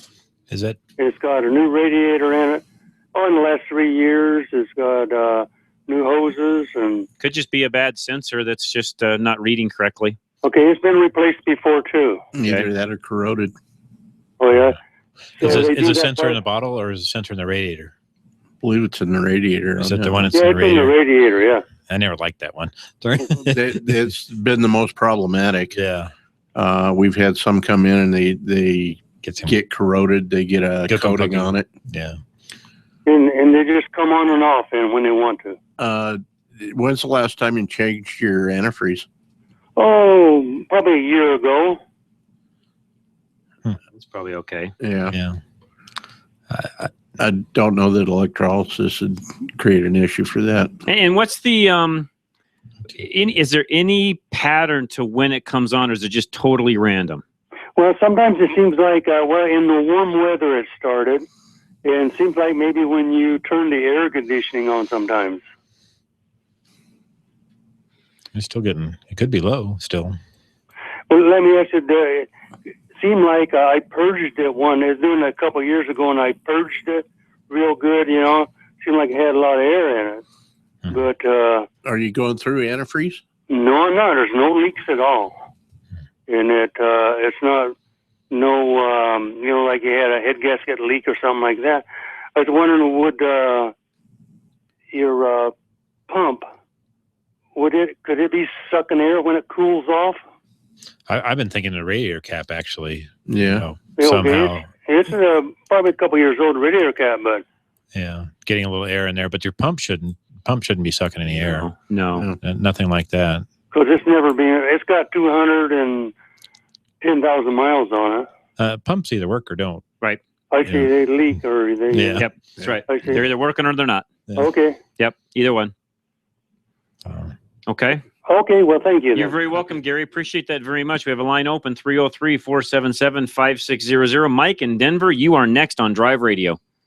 Hey, thanks for taking my call. Thank you, sir. I've got a real mystery going on. I've got a 06 Nissan Altima with a 3.5 liter V6. Okay. And it is going through all 5 quarts of oil before 3,000 miles. And it's not leaving a puddle. Wow. It's not blowing blue smoke out the tailpipe. I haven't quite turned 120,000. And it's not going inside the engine because, you know, the coolant's not cloudy or messed up and the oil's not all foamy. So I'm stumped. I have no idea where this oil is going. It's probably using it. Got to be burning it. Yeah. I would start pulling spark plugs and seeing if you got any deposits on the plugs. Yep. Oh, yeah. Lots of deposits. Lots of Okay, so it's using them. It's using it then. Have you done a compression test on it? Not yet, no. I did a compression test and possibly a leak down and see what's going on. Do you guys know of any history on these motors as far as like a sticking oil ring or bad, I don't know, valve seals or something? I've not seen anything like that at all that I can remember. Okay. I know this engine is in a lot of Nissan vehicles. Yeah, sure is. We haven't had a lot of issues. They've used it. It's like the Toyota 3.5. I mean, they have used it extensively. Yeah. So I tell you who would know more on the Nissan side of the fence, just because that's his background and what he came out of, is call Dennis out at Extreme Automotive in Parker and see if he knows anything on this. Again, he's our resident Nissan expert. I don't know of anything personally, neither does Steve or Jeff. But you know what? Call Dennis during the week and see what he thinks. Oh, okay. No problem. I appreciate the help. You're very welcome, Mike. I appreciate that very much. And you can find any one of our shops, Dennis, of course, at Extreme, all on drive-radio.com. Again, drive-radio.com. You can go there, answer questions, get all of our podcasts, check out all of our car reviews, which, by the way, we have over 200 and I think now, Steve, 75 car reviews. And as I mentioned earlier, in fact, I just put a request while these guys were talking for that Chevy Trax. So lots of vehicles up there. Everything is caught up. You can see everything we reviewed on our YouTube channel. Go to Drive Radio right on the YouTube channel. So if you just go to YouTube, type in Drive Radio, all one word, you will find every one of our car reviews there. And if there's something specific you've got a question on, by all means, go to our website, send me that question, and I'll get it answered for you. And you can go to drive-radio.com for that. Roy in Littleton, what's going on? This is Ray. I'm sorry, Ray, what's going on? Hey, I've got a 99, Silverado. Okay. With a 5.3. Okay. It has a Kenny Bell Whipple supercharger running about 8 pounds of boost. Okay. It's got 410 gears. And I'm getting about 14, 15 miles a gallon. Don't change them. What's that? Don't change them. Okay. Well, I'm not going to help your mileage out much, and the performance will drop if you go down to like a 373 or a 354. You will not like the way it runs if you do that. Okay, because, about 80% of my driving is highway, and I'm getting about 15 miles a gallon in that range there, maybe 16 sometimes. And I'm running, for the most part, high octane. And I was just wondering if I want to drop to a different gear, if it would help at all. I doubt it. Really? I doubt it. I mean, it may. What's your RPMs at 70 miles an hour right now? 2,500, 2,800, what? 28. Okay. You could drop that down to 24, 2,500, but I really don't think that it's going to change it a whole lot. What's happening in that truck is between the supercharger, the design of the truck. They weren't as aerodynamic as the new trucks are. A new truck, a new 5.3, and Steve can attest this. They'll get 20, 21, 22 miles a gallon out on the highway. Totally different truck aerodynamically speaking, though, than what you're driving now. And I'll give you a good comparison of that. I've got a 2012 Duramax. That truck gets best on the highway I can do is about 17 and a half, 18 miles to the gallon. I test drove a brand new Duramax in a 2015, 1 ton, mine's a 3/4 ton, not a lot of difference in the weight, but basically same truck without the same amount of miles on it because the diesels typically do better with more miles. I could get 21 miles to the gallon. Everything on those two trucks is identical, except the aerodynamics of the body itself, which tells you that's where the majority of that fuel economy is coming from. And of course, the new trucks, they're doing the cylinder shutoffs and so on. So the two things killing you are aerodynamics and supercharger. Wow, that's interesting. So, you could change gears and maybe get, I'm not exaggerating here, you might get a mile to the gallon better when it's all said and done, but you will not like the performance. Here's the problem I'm having. This thing has so much torque. You know, I can accidentally, you know, squeeze the throttle just a little bit from a stop and it'll spin the tires. Yep. You know, and so I was thinking, you know, if I drop to a lower gear, like a 342 or something like that. You will not like the truck when you do that. What about changing tire size? The other thing I was going to mention, and Steve just mentioned this, is what size tires are you running? The original 265s or what? Oh, yeah. The original tires, 265. Okay. You could potentially go up a tire size just for grins. You know, just go up one size in tires. You have room to do that. Go up one size in tires and see what it does. I looked into that. 285 is like a 0.4 difference in diameter. Yep. You know, but I mean, this thing is so squirrely, you know, and low RPM. It's kind of scary. I mean, you just can accidentally just step into it, tip into it a little too much, and the back end's going to twist. And it's like, wow. Yep. They run really well. You I know. Sounds like fun, actually. I did some of those, so you know they work really, really well, and that's why I say, you know, just out of history, knowing that truck, knowing what we used to do to them back then, I don't think you're going to gain as much as you think you are by and somebody out there may be telling you that you're going to gain a bunch, but I'm here to tell you I've done it. I've been there personally. You know, because we used to go the other way. You know, somebody would come in with all of that truck. We'd do a supercharger. Would have a 342 ratio. We'd want to get more power. We'd jump up to a 410, and the reality is the mileage didn't change. Really? What about some programming issues? Can you know, the programming's already been done with the you know what you've got programming fits the supercharger, so you probably don't want to change any of that around. No, it's all good. It's got the 8.1 injectors in it, and if it works good, runs good, and again with the larger injectors, you're not going to change mileage by changing gears. Now, if you want to change it for the drivability side, that's your call, but that's an expensive change. Yeah, it is. Yeah. I mean, that's $2,000 nowadays to get that done, and you know, really? That's an expensive change. So basically, you're pushing a brick down the road. You're pushing a brick down the road. That's exactly right. And you know, and a cheap way to go would be, you know, go ahead and bump up a half-inch in tire size. I mean, you'd be surprised. That's a lot, and see what that does. A 0.4, so that ends up to be like a 0.2 in overall diameter. I mean, it's almost a half an inch increase in overall size. That's, you know, in overall height. That's not bad. You know, I can definitely handle it power-wise. I mean, the tune is good. I mean, it fast passed this last time in emissions. You know, it was on the dyno for 3 or 4 minutes. I wouldn't change it then. That's a good. It sounds to me like it's a great truck. And right now, with gas prices being cheap, and they're going to be this way for a while now, don't worry about it. Okay. Drive it. Hey, is there an option? Now, this is really thinking crazy outside the box. What about, you know, with drive ratios and everything? I mean, so going to I know that Chevy now makes a 5-speed transmission. 6-speed now, actually, you can go to if you want. You could. That's an expensive switch also. Yeah, I imagine it would be. It would not be cost effective at the end of the day. If you wanted to do it for drivability, fine. There's nothing you're going to do to gain enough mileage to offset the cost of whatever you're going to spend money on. Exactly. Period. Absolutely. Yeah, you're right. Period. It's not there. Especially at 230, 240 a gallon, it's not there.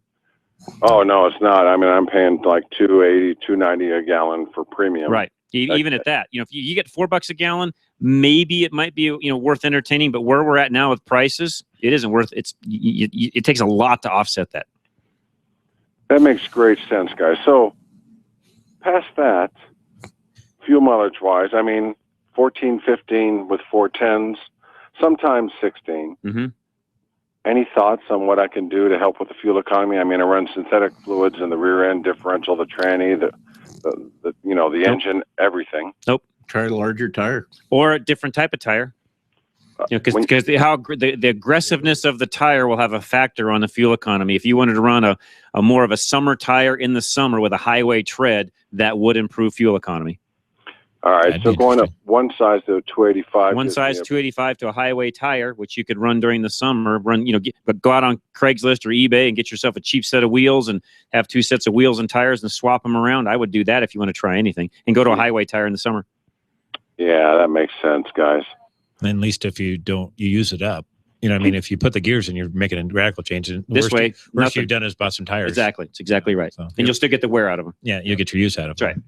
You know, the reason I was thinking all this is because I used to have a company, Silverado. It was an 07. Mm-hmm. It was newer. Mm-hmm. But, you know, I used to get, you know, with a 5.3, I used to get, you know, close to 20 miles a gallon. You did. Again, different Totally body different style. truck. It's a totally different truck. Totally different body style truck. Yeah, it makes, you know, I didn't think about the aerodynamics. That's right. That's the majority of it. Guys, you're awesome. You bet, Thank Roy. you so much. Appreciate the phone call very much. We have a line open, 303-477-5600. We're late to a break. We're going right now. John Rush Drive Radio, KLZ 560. At Napa Auto Parts, we've been the most trusted name in auto parts for over 80 years. Probably because we've never stopped looking for ways to make the great parts we sell even better. It's a commitment to quality you'll find in every one of our 310,000 parts. From the bacteria-killing surface on our cabin air filters, to the patented damping mechanism on our drive-align belt tensioners, to our revolutionary new Adaptive One brakes. And Napa parts are covered by a warranty that's good at any of our 6,000 Napa Auto Parts stores nationwide. Yeah, maybe you don't get this at your average auto parts store, but at Napa, we've spent the last 80 years making sure we were anything but average. To find the Napa Auto Parts store nearest you, go to NapaOnline.com. Napa, get the good stuff. With over 125 locations in Colorado, southern Wyoming, and western Nebraska, there's only one place to get the good stuff: Napa Auto Parts. Your wheel alignment can affect tire wear and fuel mileage that will cost you more for repairs and fuel. Arvada West uses state-of-the-art 3D imaging to align all four wheels of your vehicle. Be aware that irregular tire wear could also cause the need for additional alignment parts. Stop in or call us for our alignment special. Mention this ad and we'll inspect your vehicle and check your alignment starting at $69.95. Call Arvada West Auto at 303-422-1065. Stop by 11752 West 64th Avenue or visit us on the web at arvadawestautoandtruck.com. We breathe dirty air every day, and believe it or not, the air you breathe inside your vehicle can be even more polluted than the air outside. Thankfully, many of the vehicles sold today are equipped with a cabin air filter to help keep the air inside your car clean. If you are driving a car with a dirty or clogged cabin air filter, not only are you breathing dirty air, but it also puts a strain on your car's HVAC system, decreasing its performance and longevity. K&N, the inventor of washable automotive air filters, has applied its decades of high-flow, washable air filter design to cabin air filters for cars and trucks. These robust filters clean and freshen the air coming into your car's interior and are electrostatically charged to hold dust and dirt. They feature a pleated filter media that helps capture most mold, mildew, fungus, spores, bacteria, germs, pollen, and other allergens, while still allowing a high volume of airflow. They are strengthened by a custom design frame for a great fit and years of use. Best of all, K&N cabin air filters are washable and clean up easy with the K&N Refresher Cabin Air Filter Cleaning Kit. They typically only need cleaning every 12 to 15,000 miles or once a year, but you can wash them more often if you'd like, and K&N backs them up with a 10-year, 100,000-mile limited warranty. They come with easy-to-follow installation instructions so you can easily replace your old filter, usually in 5 to 10 minutes. Keep the air inside your car clean and fresh without continually burying and throwing away disposable filters. Find the K&N washable cabin air filter for your car or truck at knfilters.com. That's knfilters.com. Reliability. It's what every driver wants from their vehicle. Regardless of make or model, you want your vehicle to take you where you need to go. Reliability is exactly what the Colorado Select Auto Care Centers offer. They've set the standard for excellence in automotive repair and maintenance. Each member offers Napa Auto Care Peace of Mind warranty, along with the highest level of customer service and integrity. To find a Colorado Select Auto Care Center near you, log on to drive-radio.com or call 303-546-NAPA.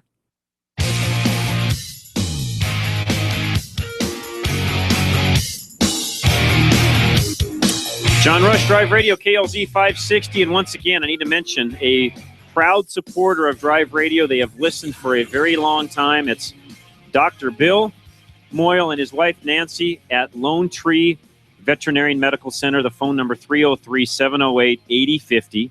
And the website is Lone Tree Vet. So Lone Tree Vet, just spell it out. .com. They've been great supporters of Drive Radio. We now need to go and support them. So if there's anything you need for your pet, your cat, your dog, they've got it. Again, prescription dog food if your dog's on some sort of a special diet, or cat for that matter, they can do both. And here's some cool things they've got. Thinking outside the box when you actually go in to have your dog checked up, any type of a problem, surgeries, different things like that. Typically when you walk into the vet, you walk in, you've got the dog on your arm, so you've put your hand through the leash, and you're trying to fill out whatever paperwork you need to do and get settled in at the front desk and all of that. in this case, somebody was smart enough there, and whether this was Dr. Bill or Nancy, I don't know who, but to their credit, you walk in and there's these cool little hooks that the leash won't come out of right next to where you go to check your dog in. So you just put the leash in there and it hooks and it won't come out. And now you have 2 free hands to do whatever you need to do. And you look at something like that and think, well, John, that's just something really little. Well, think of it this way. If they'll do something small like that for you, what do you think they're doing for your pet when they're actually in the facility? Because it's a full circle, guys.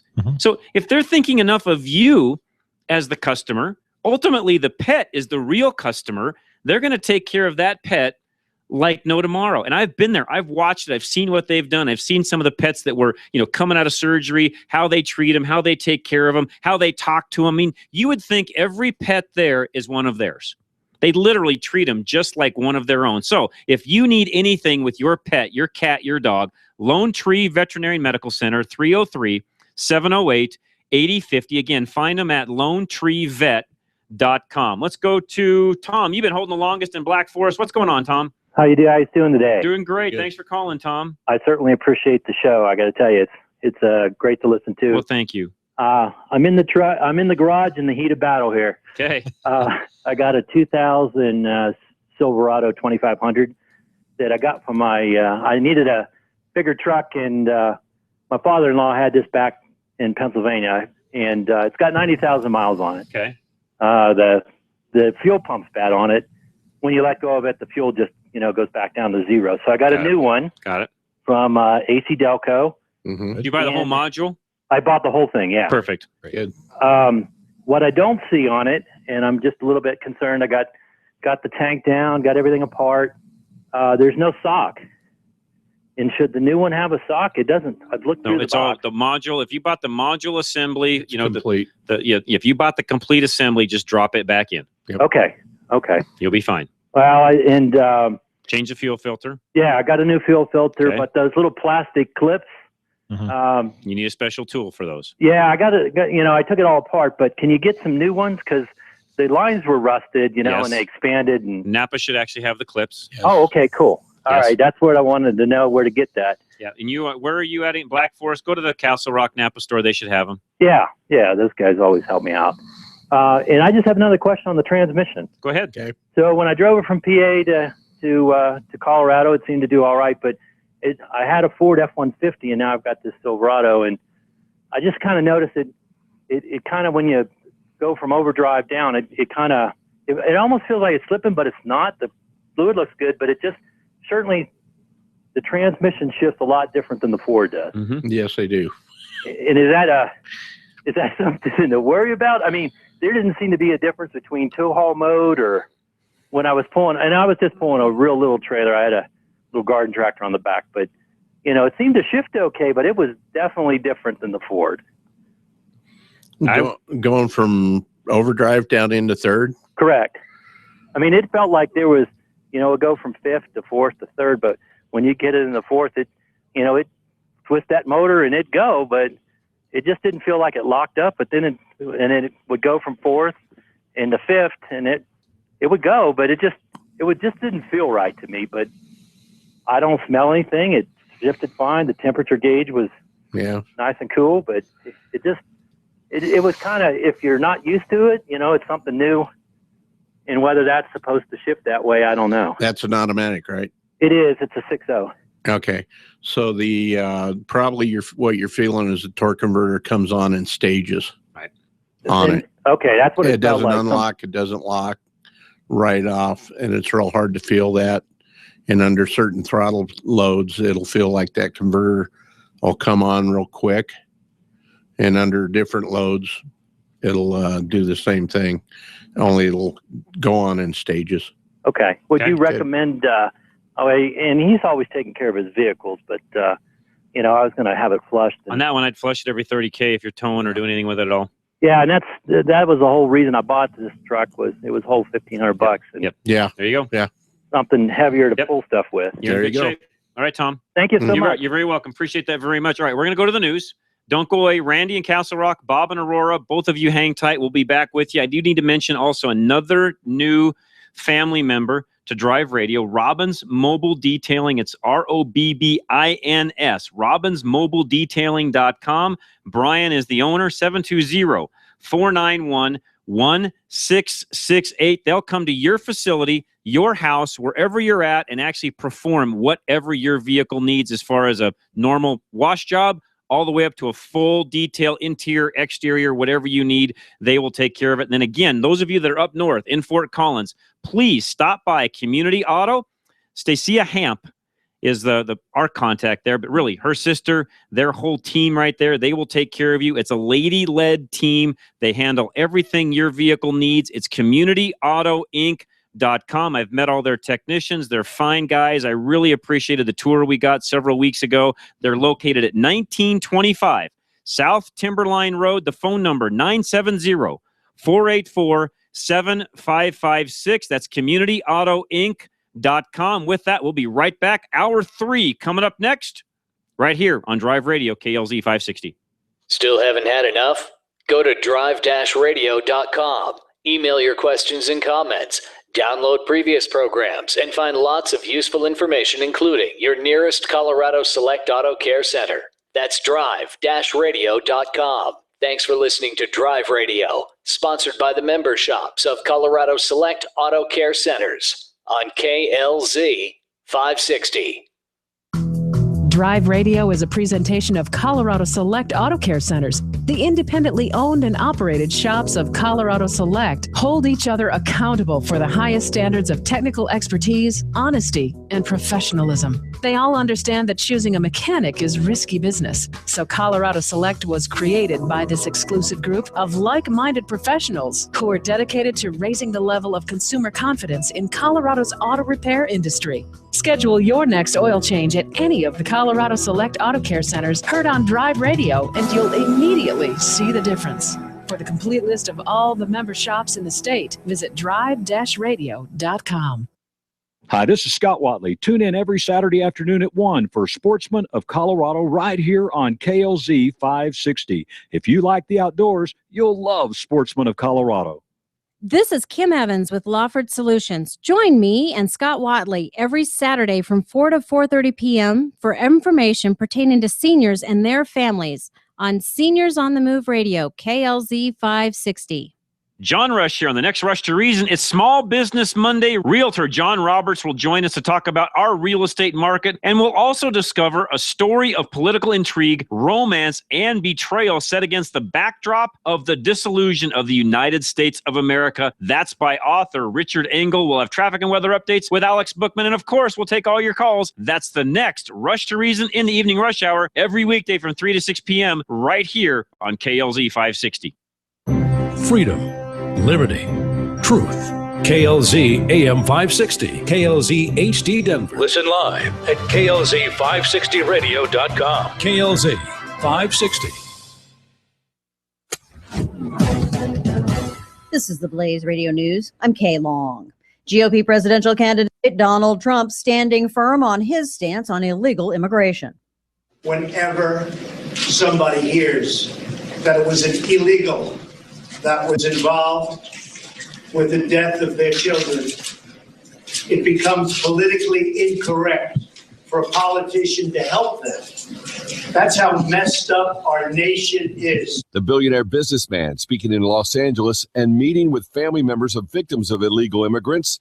Trump says Mexico does not want the hard criminals, and they make their way into the U.S. They're sending people into our country that we don't want, but we take, and that they don't want. The Trump campaign is in Phoenix for an event. So many people want to hear what Trump has to say. The Trump team is having to move the event to a much larger venue, the Phoenix Convention Center. Trump is doing well in the latest political polls. Brad James, The Blaze News. The FBI saying the South Carolina church shooter should not have been allowed to buy a gun. The Blaze Radio's Tom Peace. It's very tragic and unfortunate that this couldn't have been stopped had we not had the human error. That's Texas Republican and chairman of the House Homeland Security Committee, Congressman Michael McCall. FBI Director James Comey says the gunman charged in the Charleston church massacre should not have been allowed to buy a gun. Comey says a series of what he describes as heartbreaking missed opportunities and background check flaws allow the transaction to happen. McCall says gun laws are not the problem. What it tells me is that this is not a legislative failure of laws, but rather a human failure, a system failure that we can't legislate here in Washington. McCall speaking with Fox News. Dylan Roof facing murder charges for killing 9 members of a historic black church in South Carolina. That's the Blaze Radio's Tom Peace reporting. This is news on the Blaze Radio Network. Truth. The Blaze Radio News on KLZ 560 Denver. John Rush during the afternoon rush, weekdays from 3 to 6 on KLZ 560. It's a mighty fancy automobile. Oh, she's a real road king, all right. 0 to 60 in 7.5. She'll do a quarter of a mile, 13.40. 390 horsepower, 500 foot-pounds of torque. Whatever that is. Performance and image, that's what it's all about. There's no such thing as a stupid question. This is Drive Radio. All of your automotive questions are just one phone call away. 303-477-5600. Drive Radio is made possible by the member shops of Colorado Select Auto Care Centers. To find one near you, go to drive-radio.com. Now, Drive Radio on KLZ 560. And it is Drive Radio. John Rush, your host, KLZ 560, along with Jeff Kitty and Steve Horvath. We appreciate everybody that's tuned in and is calling us and joining us. It's been a really enjoyable day, and I hope you guys all had a great 4th of July weekend last week. As you know, we played a repeat show, which we do very rarely here on Drive Radio. So I was off. Larry was off. So was everybody else. I was off. It was actually kind of nice. Larry's in there shaking his head like, yeah, it really was kind of nice. And it actually was. So those of you that are listening that are into guns, and I know a lot of you are, Phoenix Weaponry, one of our great sponsors here on Drive Radio, 1840 Skyway Drive up in Longmont. Their phone number is 720-340-2496. And Aaron and the guys up there, they will build you anything you want custom. They specialize in AR-15s, but they'll do any kind of gunsmithing you want. And here's the cool thing. You can get a custom AR-15 with a full custom machined lower, which you won't find anywhere else, and can do that below $1,000. Okay, you won't find that anywhere else. I did some pricing this past week just to see how Aaron and the guys compared. That's $200 or $300 less than you'll find for anything else similar in its area. And then that's a custom barrel, custom lower, the whole 9 yards. If you want anything at all on your gun done, go up there and talk to Phoenix Weaponry, 720-340-2496. The web address, phoenixweaponry.com. And I think we're going to be doing a remote up there the first Saturday in August, I'm pretty sure. So keep your eyes open for that. I will let you know for sure. Scott Watley's putting that all together, but I think we'll go up there and spend about 4 hours up in Longmont. Looking forward to that. It'll be a lot of fun. So we'll keep you posted as to what happens there. Randy in Castle Rock, you're next. Hey, good morning, guys. How are we doing, Randy? Pretty good. Hey, you mentioned outside the box with that veterinarian. Real quickly, I want to go even further outside the box.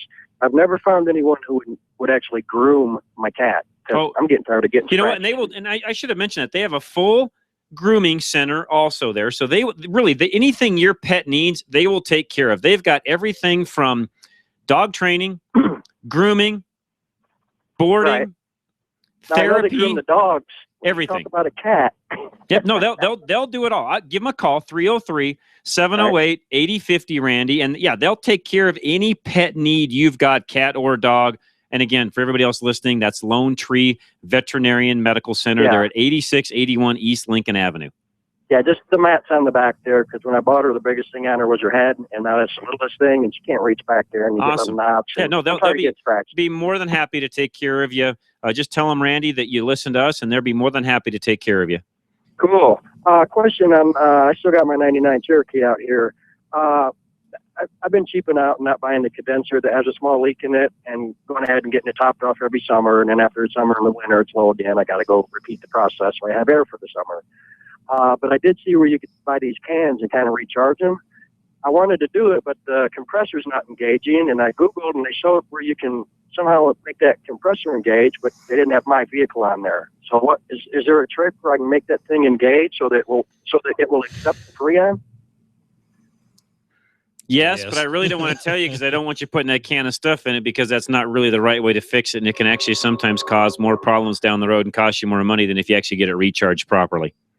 And then you cause me problems on my machine. Because, yeah, exactly. Yeah, that's in the industry, if I gave you all of the, if I gave you the ability to do what you're talking about doing, the guys would shoot me because what Steve just said, once that stuff gets in the systems, they then suck it out because that's what has to happen by law. It then contaminates their systems. So nobody in the industry likes what you're talking about. Yeah, 'cause my mechanic did say, I asked about some type of leak proof or whatever, or some kind of stuff, and he said no because it gets in my machine. That's exactly right. So, and he's correct. I just invested $6,000 last year in a machine. So not a good idea to even do that. Nope, it is not. Okay. Well, I don't want to get you in any trouble, but if it's not a good idea, I don't want to do it. And it's really not. I mean, even as a quick fix, and a lot of guys look at it that way and say, "Oh, it's just a quick fix. I'll just throw it in real quick." It's just not a good idea because at the end of the day, you're going to have to spend the money at some point to fix it. And when you do that, it's gonna cost you more money to actually get it fixed properly. And over time, by me having them recharge it, I can just buy the damn condenser and That's exactly right. do that. Yep, you got it. Okay.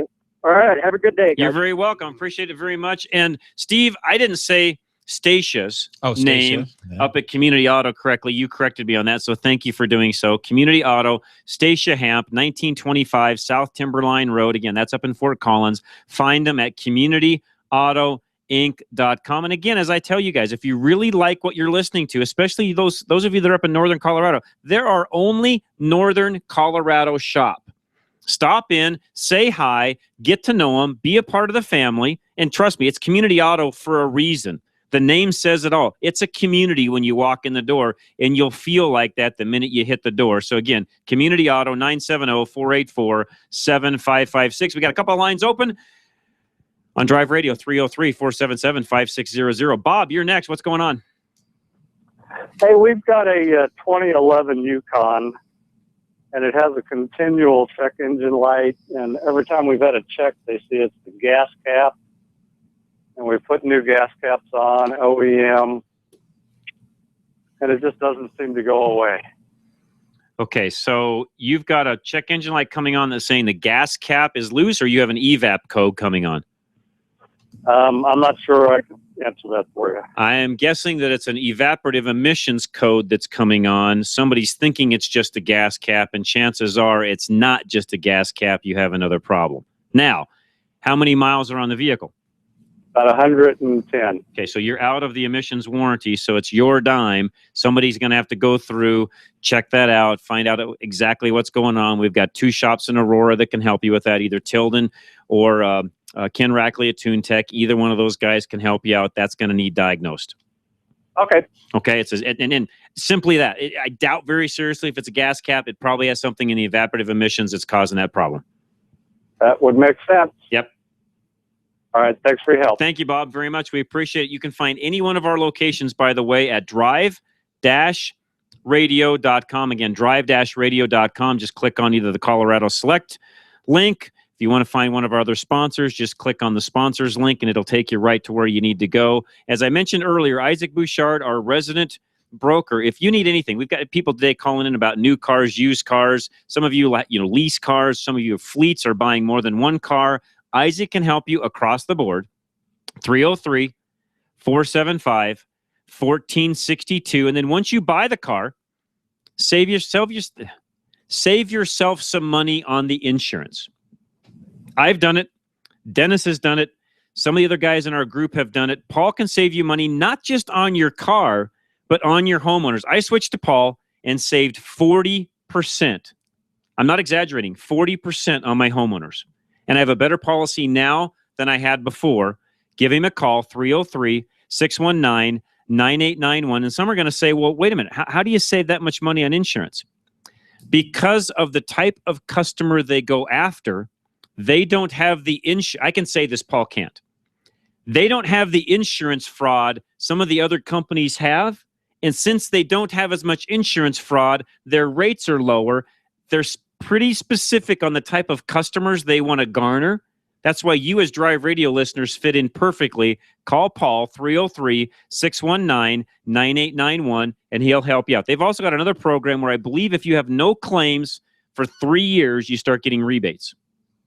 So there's an incentive to not turn in every little claim, okay, thereby having a better overall portfolio of customers, thereby saving everybody money. That's how you get that rebate. It's a great deal. It's through American National Insurance. Call Paul Leuenberger, 303-619-9891. 303-619-9891. Bill on Longmont, you're up next. Okay, you there? Hey, yeah, how you doing, Bill? Oh, fine. Yeah, I called in a few weeks ago. I have a 70 Mustang, has the power disc brakes on the front and drums in the rear, and when you drive it a while, the brakes start sticking. The front discs, they will kind of lock up. Correct. And you said to loosen the master cylinder from the power brake booster and see what happens. Yeah, one of the guys that was on with us. In fact, I think it was Steve. Yeah, that was me. I remember telling you that. Okay, I did that, and that did relieve the pressure. But what does that mean? Does that mean the booster's bad or the master cylinder's bad? Is that rod adjustable on that one? Did you happen to look inside there? Or did you have the master cylinder all the way off? No, I didn't have it all the way off. If the rod's adjustable, it could be just too long. The rod is just a tiny bit too long. Between the booster and the master cylinder, or the clutch, or the brake pedal and the brake booster? Between booster and master. Between booster and master. Oh, and I know some are adjustable. Okay. And then I guess on the other end, I don't know on a 70 Mustang what it looks like, if that's adjustable on the inside. I don't remember either. Yeah, Steve. it could be over adjusted. What Steve's talking about is look up underneath the dash where the pedals are and see if there's an adjustment rod that you can actually turn and adjust the length of to see if you can shorten the rod a little bit to help that. Okay. And on both sides. Yep. Yeah. All right. So it sounds like you're on the right track as to what's going on with it. So that's a good thing. So Steve was right. Yeah. As soon as I tell my wife, release the brake. So. Good stuff, Bill.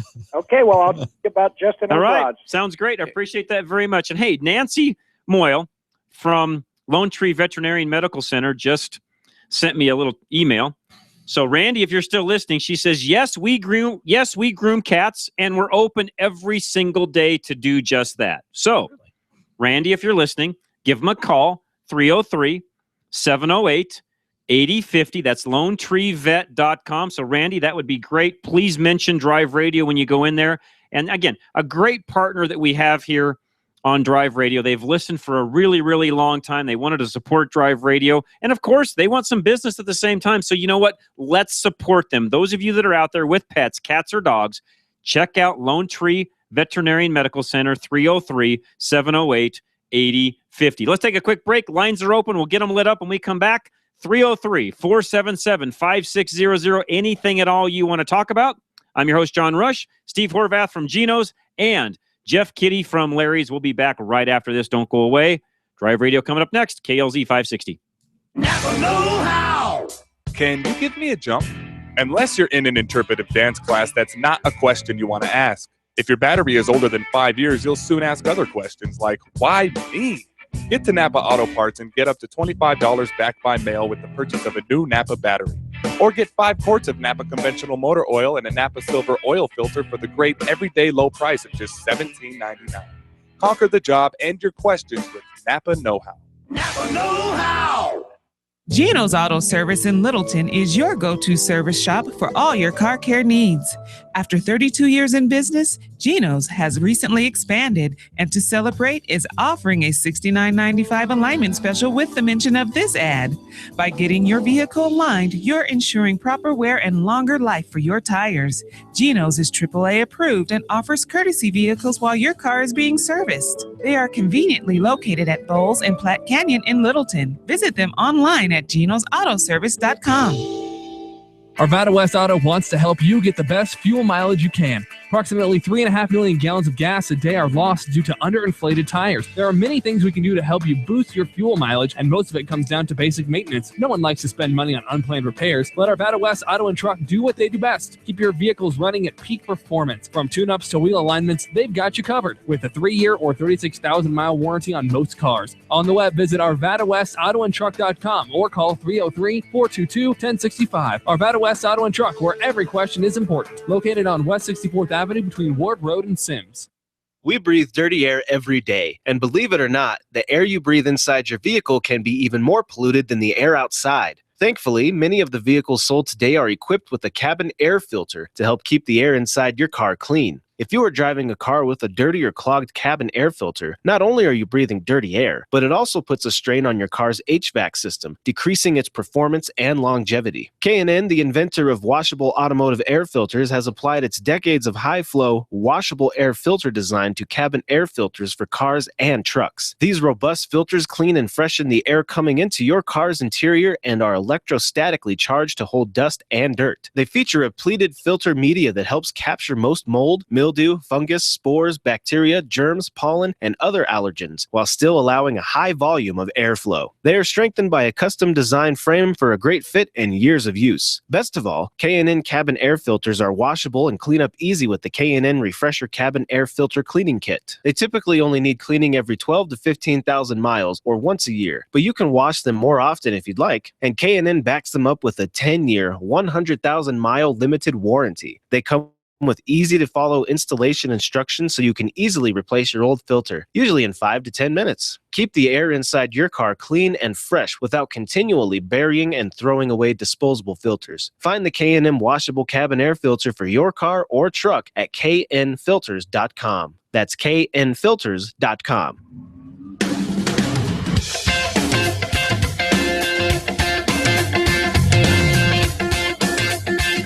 John Rush, Drive Radio, KLZ 560, along with Jeff Kitty from Larry's Automotive and Transmission up in the Westminster area. And for those of you listening that maybe have got some questions outside of the show, let me give you both these guys' phone numbers. So, Jeff, give them your phone number real quick. 303-427-2108.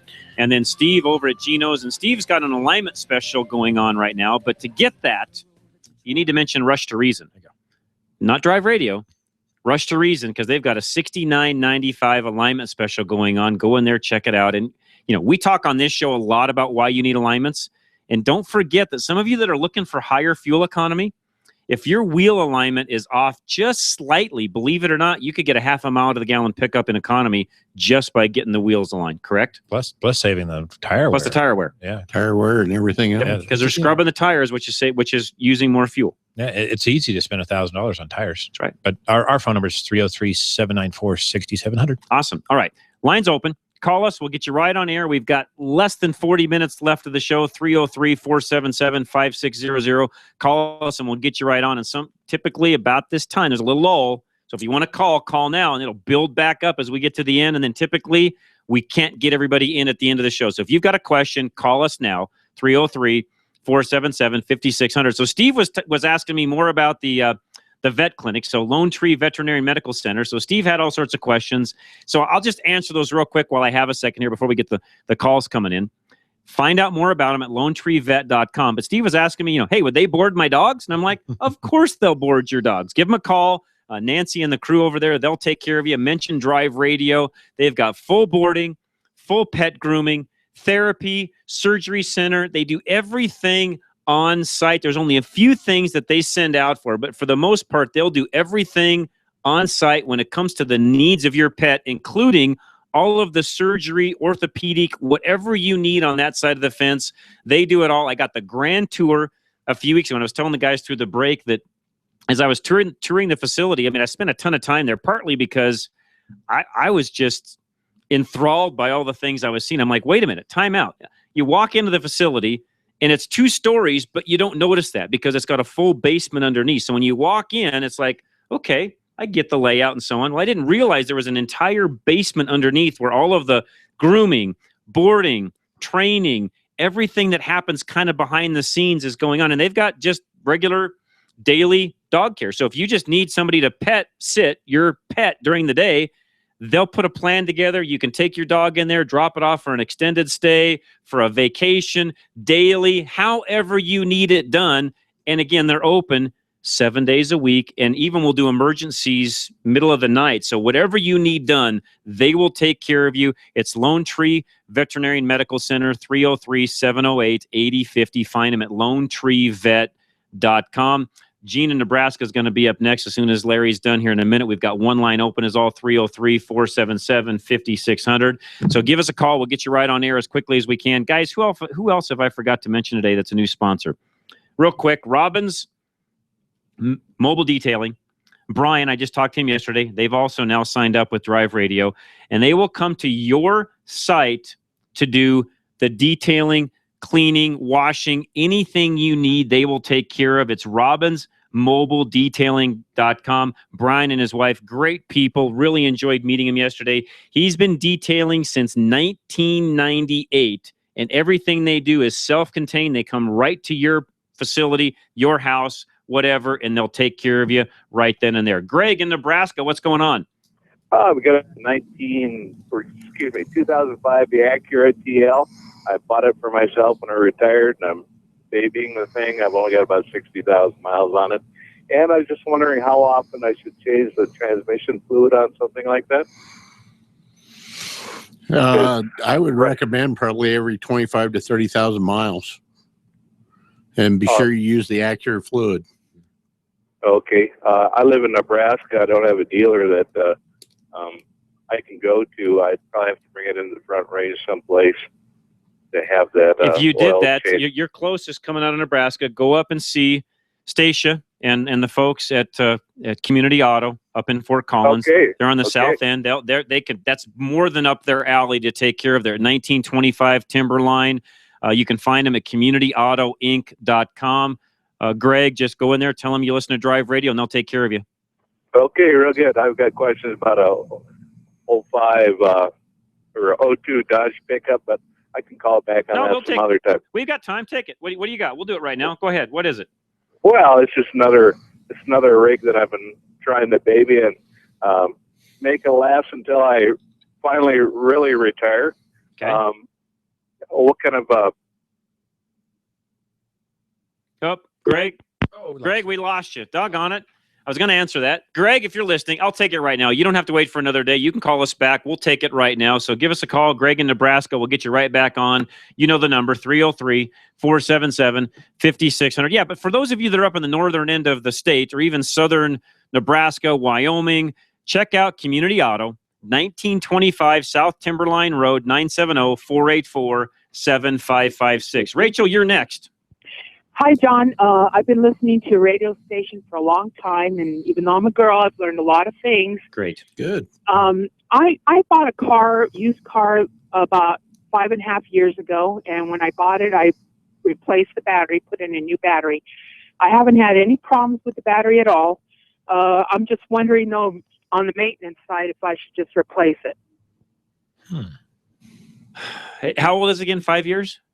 It's been 5.5 years. Yes. And when I first bought it, I just put in a new battery because I wasn't sure how old the other one was, and I haven't had any problems starting. It's always charged, but I'm just thinking, maybe I need to replace it. And the problem is with batteries, they have a tendency to just one day go out. Right. And just leave you, especially when you get to that age. So yeah, I would do it just for preventative, so you're just not broke down somewhere. Yeah.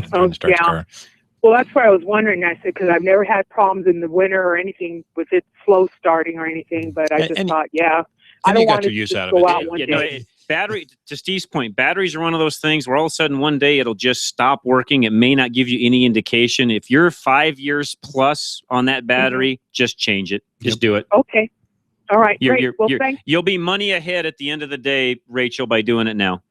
Okay, great. Thanks, guys. Rachel, thank you so much for calling. We really, really do appreciate it. Anything at all you want to call us about, doesn't matter what it is. There's no question too small, and frankly, no question too large. Call us. We'll get you right on air, 303-477-5600. Let's take a quick break. We'll come back. More of Drive Radio coming up next. Lines are open. Call us now. We'll get you right on air. John Rush, your host, Drive Radio, KLZ 560. At Arvada West Auto and Truck, we won't try to impress you with a waiting room with a big screen TV and lattes. What we will do is give you good service and expert repair. We pride ourselves in being interested in you and your vehicle. We stand behind our work with the power of Napa Auto Care and a 3-year or 36,000-mile warranty. And if needed, we do have a customer waiting area. Come see us at Arvada West Auto for all your repair needs. We are located at 11752 West 64th Avenue in West Arvada, or call 303-422-1065 for an appointment. At Napa Auto Parts, we've been the most trusted name in auto parts for over 80 years. Probably because we've never stopped looking for ways to make the great parts we sell even better. It's a commitment to quality you'll find in every one of our 310,000 parts. From the bacteria-killing surface on our cabin air filters, to the patented damping mechanism on our drive-align belt tensioners, to our revolutionary new Adaptive One brakes. And Napa parts are covered by a warranty that's good at any of our 6,000 Napa Auto Parts stores nationwide. Yeah, maybe you don't get this at your average auto parts store, but at Napa, we've spent the last 80 years making sure we were anything but average. To find the Napa Auto Parts store nearest you, go to NapaOnline.com. Napa, get the good stuff. With over 125 locations in Colorado, southern Wyoming, and western Nebraska, there's only one place to get the good stuff: Napa Auto Parts. This is Red Merrill for Phoenix Weaponry. Phoenix Weaponry is a weapon manufacturer that services the firearm enthusiast. From precision ARs to suppressors, Phoenix Weaponry can make your dreams come true. Phoenix Weaponry is a full-service gun shop that offers gunsmithing, coating, and modifications to your own weapon. Phoenix Weaponry, family-owned and operated right here in Colorado. If you can dream it, Phoenix Weaponry can build it. Call today, 720-340-2496. Again, that's 720-340-2496. Or visit their website, phoenixweaponry.com. Mention Sportsman of Colorado and receive 10% off your custom-built weapon. Reliability. It's what every driver wants from their vehicle. Regardless of make or model, you want your vehicle to take you where you need to go. Reliability is exactly what the Colorado Select Auto Care Centers offer. They've set the standard for excellence in automotive repair and maintenance. Each member offers Napa Auto Care Peace of Mind Warranty, along with the highest level of customer service and integrity. To find a Colorado Select Auto Care Center near you, log on to drive-radio.com or call 303-546-NAPA.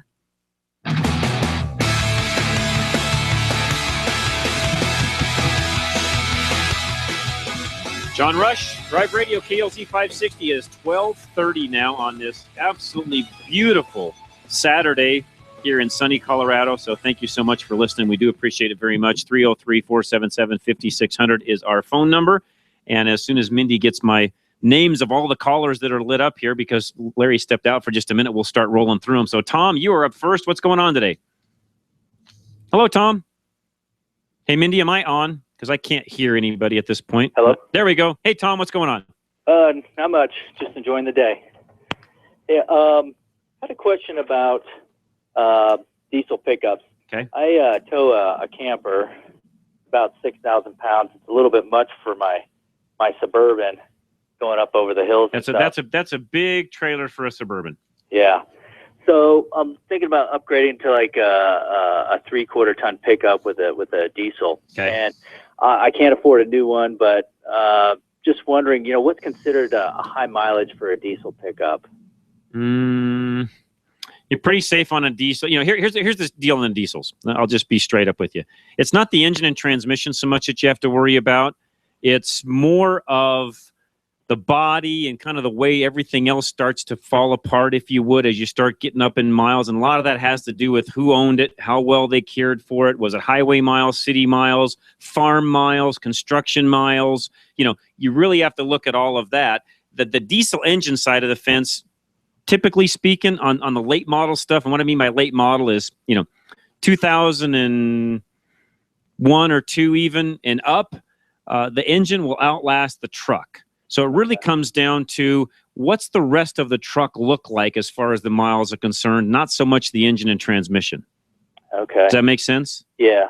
Now, is it worth going to like a newer model to kind of take advantage of any, upgrades or more horsepower, more torque? Depends on you and what you're hauling and how much money you want to spend, how deep is your pocket. So here's the models to stay away from. Okay. So I'll just give you some models to stay away from, and then you decide what you want to do. Okay. The early Duramaxes, 2001, really all the way up to like 2003, be careful of because they're expensive to do injectors on. Okay. Any 6-liter Ford, I would just stay away from. Just flat. I mean, a lot of guys are going to argue with me on that, but I would stay away from the 6-liter Fords and the 6 4-liter Fords. I'm not a big fan of either. I own a bunch of 6 liters. I get by with them, but if I had to go out and buy other trucks, I wouldn't buy them again. Okay. Now, the 5.9 Cummins, most all of them are good, but they have the weakest transmission of the bunch. Correct, Jeff? Yeah. Well, maybe some of the Fords do also. So some of the Fords and Dodges have some of the weaker transmissions. The 5.9s are good after they've been repaired. Correct. There's some upgrades that you can do to them to make them better. The 6.7 Dodges, you would want to stay away from, unless it's a cabin chassis truck, you'd want to stay away from the 08s, the 09s, and the 10s, because they had the crappiest emission system on the planet. And unless you're just totally hauling all day long and you really have your foot in it, if you drive that truck around town at all, they'll load up, and they're just not a great truck. I'm going to get a gazillion emails on every one of these because everybody's going to argue with me. But trust me, I've been in this industry for enough time. I've owned enough of these, still own enough of them where what I'm telling you is true. Anything outside of what I mentioned, fair game. Okay. All right. And Jeff's over here nodding his head yes, so I think he would agree with me. Yeah. Yeah, as far as the emissions, I've read a lot online about some EGR valves, and people take them out. That's illegal. Is illegal? Okay. Despite what they tell you on the forums, it's illegal, and if you get caught or the shop gets caught doing it, you can get fined. And I would highly suggest you don't do that. Okay, but even if it's in there, though, I mean, I guess it's okay. I mean, the manufacturers put it in there for a certain reason. It's supposed to be there, and technically, by law, if it's removed, it's an EPA violation. If you sell that truck uncompliant or non-compliant, you could end up having some issues. I just wouldn't go down that path. Again, I'm going to get some guys that'll argue with me and tell me I'm wrong and so on. But trust me in this, you just don't want to play that game. All right, sounds good. Okay. Outside of all the things I mentioned, a lot of it comes down to what do you find on the market? How deep is your wallet? What do you want to buy? Crew cab, extended cab, long box, short box, 3/4 ton, 1 ton. After that, it doesn't really matter whether it's Ford, Chevy, Dodge. It really comes down to what do you find that's clean, that fits your budget. Yeah. What would be the difference between, there was an earlier caller and you mentioned there's not much difference between a 3/4 ton and a full ton. I guess it's just a stronger frame. Well, really not even that. It's really more of suspension is what it comes down to. Okay. That's really it. No brake difference. Brake-wise won't be any different. Frame-wise won't be any difference. It really just comes down to the suspension they put underneath it to haul a little extra capacity. Okay. That's it. And for what you're hauling, a 3/4 ton, a 2500 or a 250 will do everything you want to do. All right. Sounds good. Okay. All right. And if you have any questions on that, feel free to email me, Tom. I can walk you through that also via email if need be. All right. Sounds good. Okay, Tom. Appreciate the phone call very much. Those are great questions, by the way. Brian in Netherlands, you're up next. John, I don't know if you got time for this, and if you don't, just, pass me by. You, on earlier call, it was one of your longtime callers with a 454, and you said a 94 truck, with 454. You Correct. said that, and it's something I'd never thought of, so that's why I'm calling back. You said that 94 454 was near the end of its design life. Correct. What did you mean by that? The 454s, let me think about this. I believe they ran them all the way up to 98. Am I right in saying 98 was the last year for 454? And then after that, they moved into the 8 liter, the 8.1 liters. And they made some design changes even in the 97 or 98 model year. I'm going back in time here, but I believe might have been the 98 model year where they went to the Vortex style engine, and there were some design changes they did. But the older, that 94 was the previous generation 454s, and it was definitely ending. Even the castings and so on were getting really, really old at that point in time. So the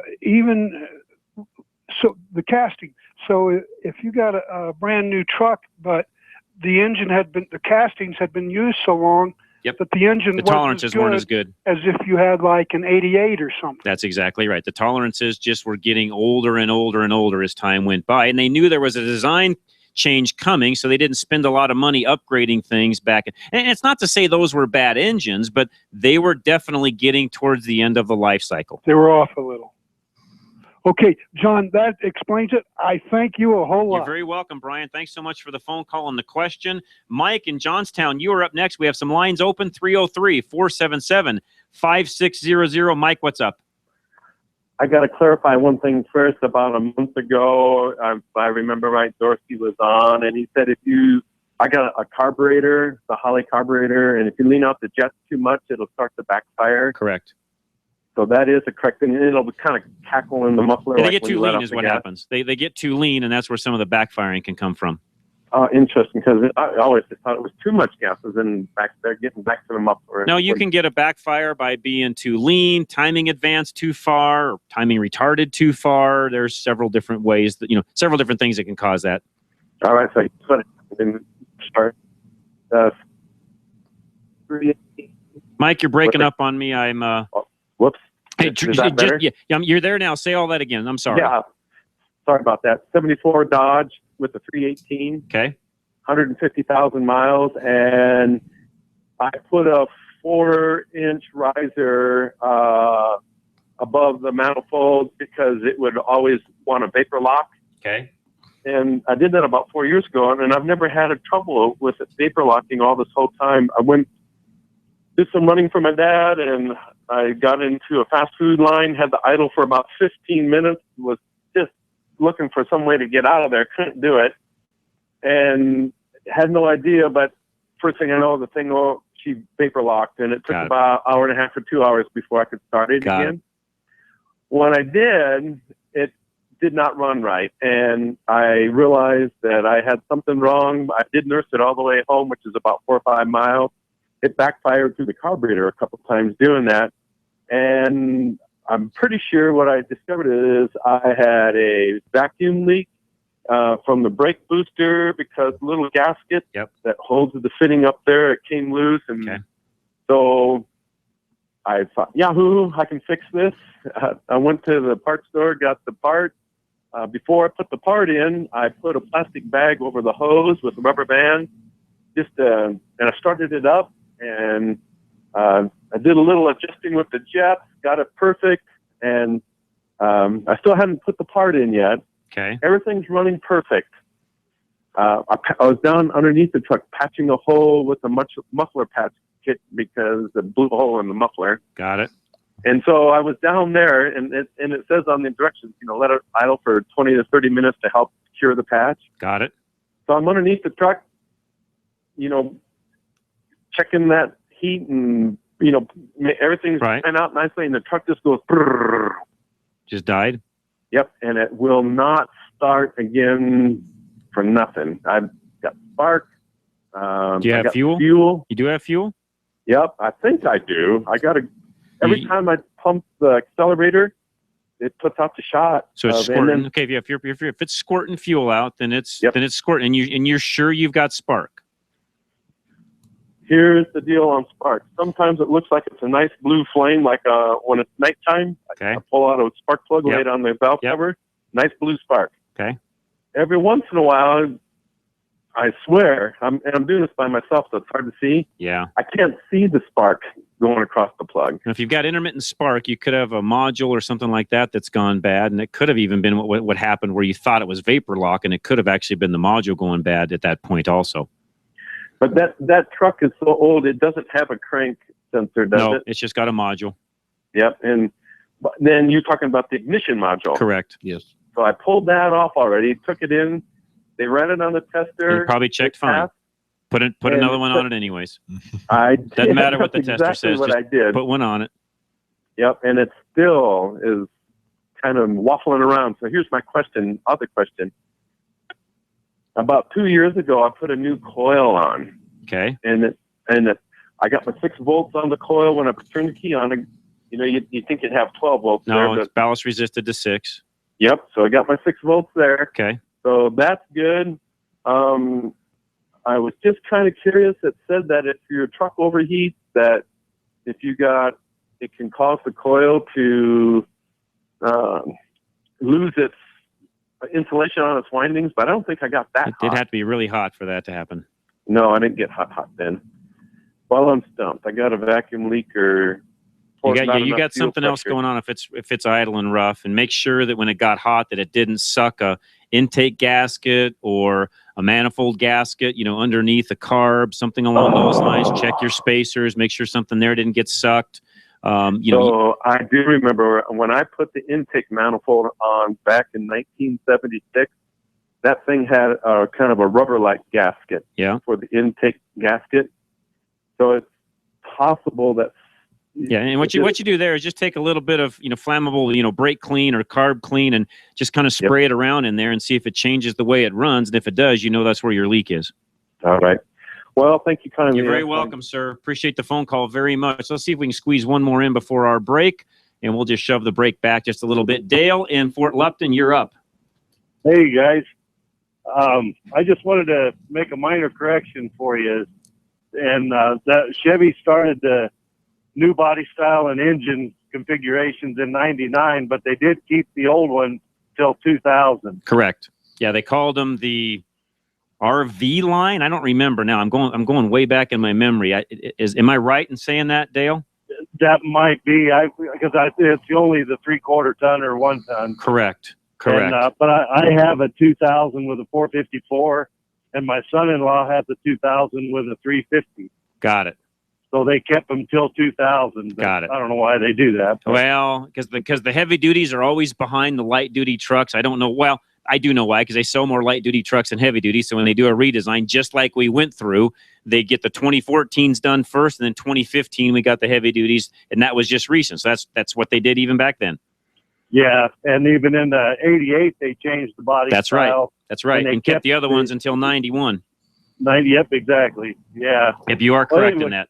Yep. I just thought I'd. Nope, you're right. Good point, Dale. You. You're a good point. Yeah, I appreciate that very much. Thanks for the correction on that. I appreciate that very much. Andy, you've got a power steering leak. Don't go away. We'll get right back to you. We've got a couple lines open that we'll squeeze in before the end of the show. If you call us now, 303-477-5600. We'll be back right after this. Don't go away. John Rush Drive Radio, KLZ 560. Reliability. It's what every driver wants from their vehicle. Regardless of make or model, you want your vehicle to take you where you need to go. Reliability is exactly what the Colorado Select Auto Care Centers offer. They've set the standard for excellence in automotive repair and maintenance. Each member offers Napa Auto Care Peace of Mind warranty, along with the highest level of customer service and integrity. To find a Colorado Select Auto Care Center near you, log on to drive-radio.com or call 303-546-NAPA.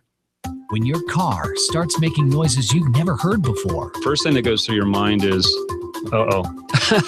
The next thing is, geez, now where am I going to take this? Do you have a mechanic? Do you trust a mechanic? Do you know where to go? Who do you rely on? Ed Beery is the owner of Tilden Total Car Care in Englewood and Aurora. We want to be that mechanic for you. We want to be the folks that you can bring your vehicle to and trust that we will do what is right for you and your car every single time you bring it in. Tilden Total Car Care employs the best ASE certified master technicians. They're AAA approved, BBB approved. We've got a lot of letters. We got the alphabet running after us because that's one of the things that you have to do to help the folks that don't know us yet know that we're actually the good guys in the business. You found quality car care you can trust at Tilden Total Car Care, where life is about helping as many people as you can as fast as you can. Tilden Total Car Care, 2 locations, Federal at Bellevue or 6th and Peoria.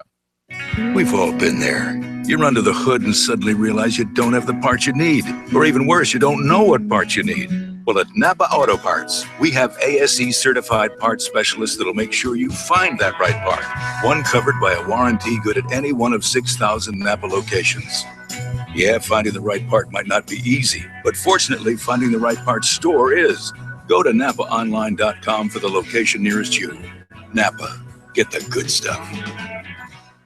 Word of mouth is a great way to find professional references, but choosing an auto technician, it's one of those exceptions, unless that referral comes from another auto technician. Think about that for a moment. A referral from one competitor to another. Every Colorado Select Auto Care Center offers the industry-leading 3-year, 36,000-mile warranty on every repair. The dealerships can't even match that.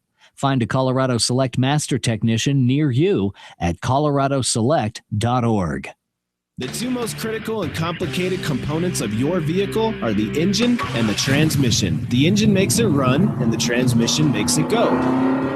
Most repair facilities specialize in one or another. Larry's Automotive and Transmission Repair does both, and they do both exceptionally well. Their technicians are ASE Master Certified, and the shop is A+ with the BBB, as you'd expect from members of Colorado Select Auto Care Centers.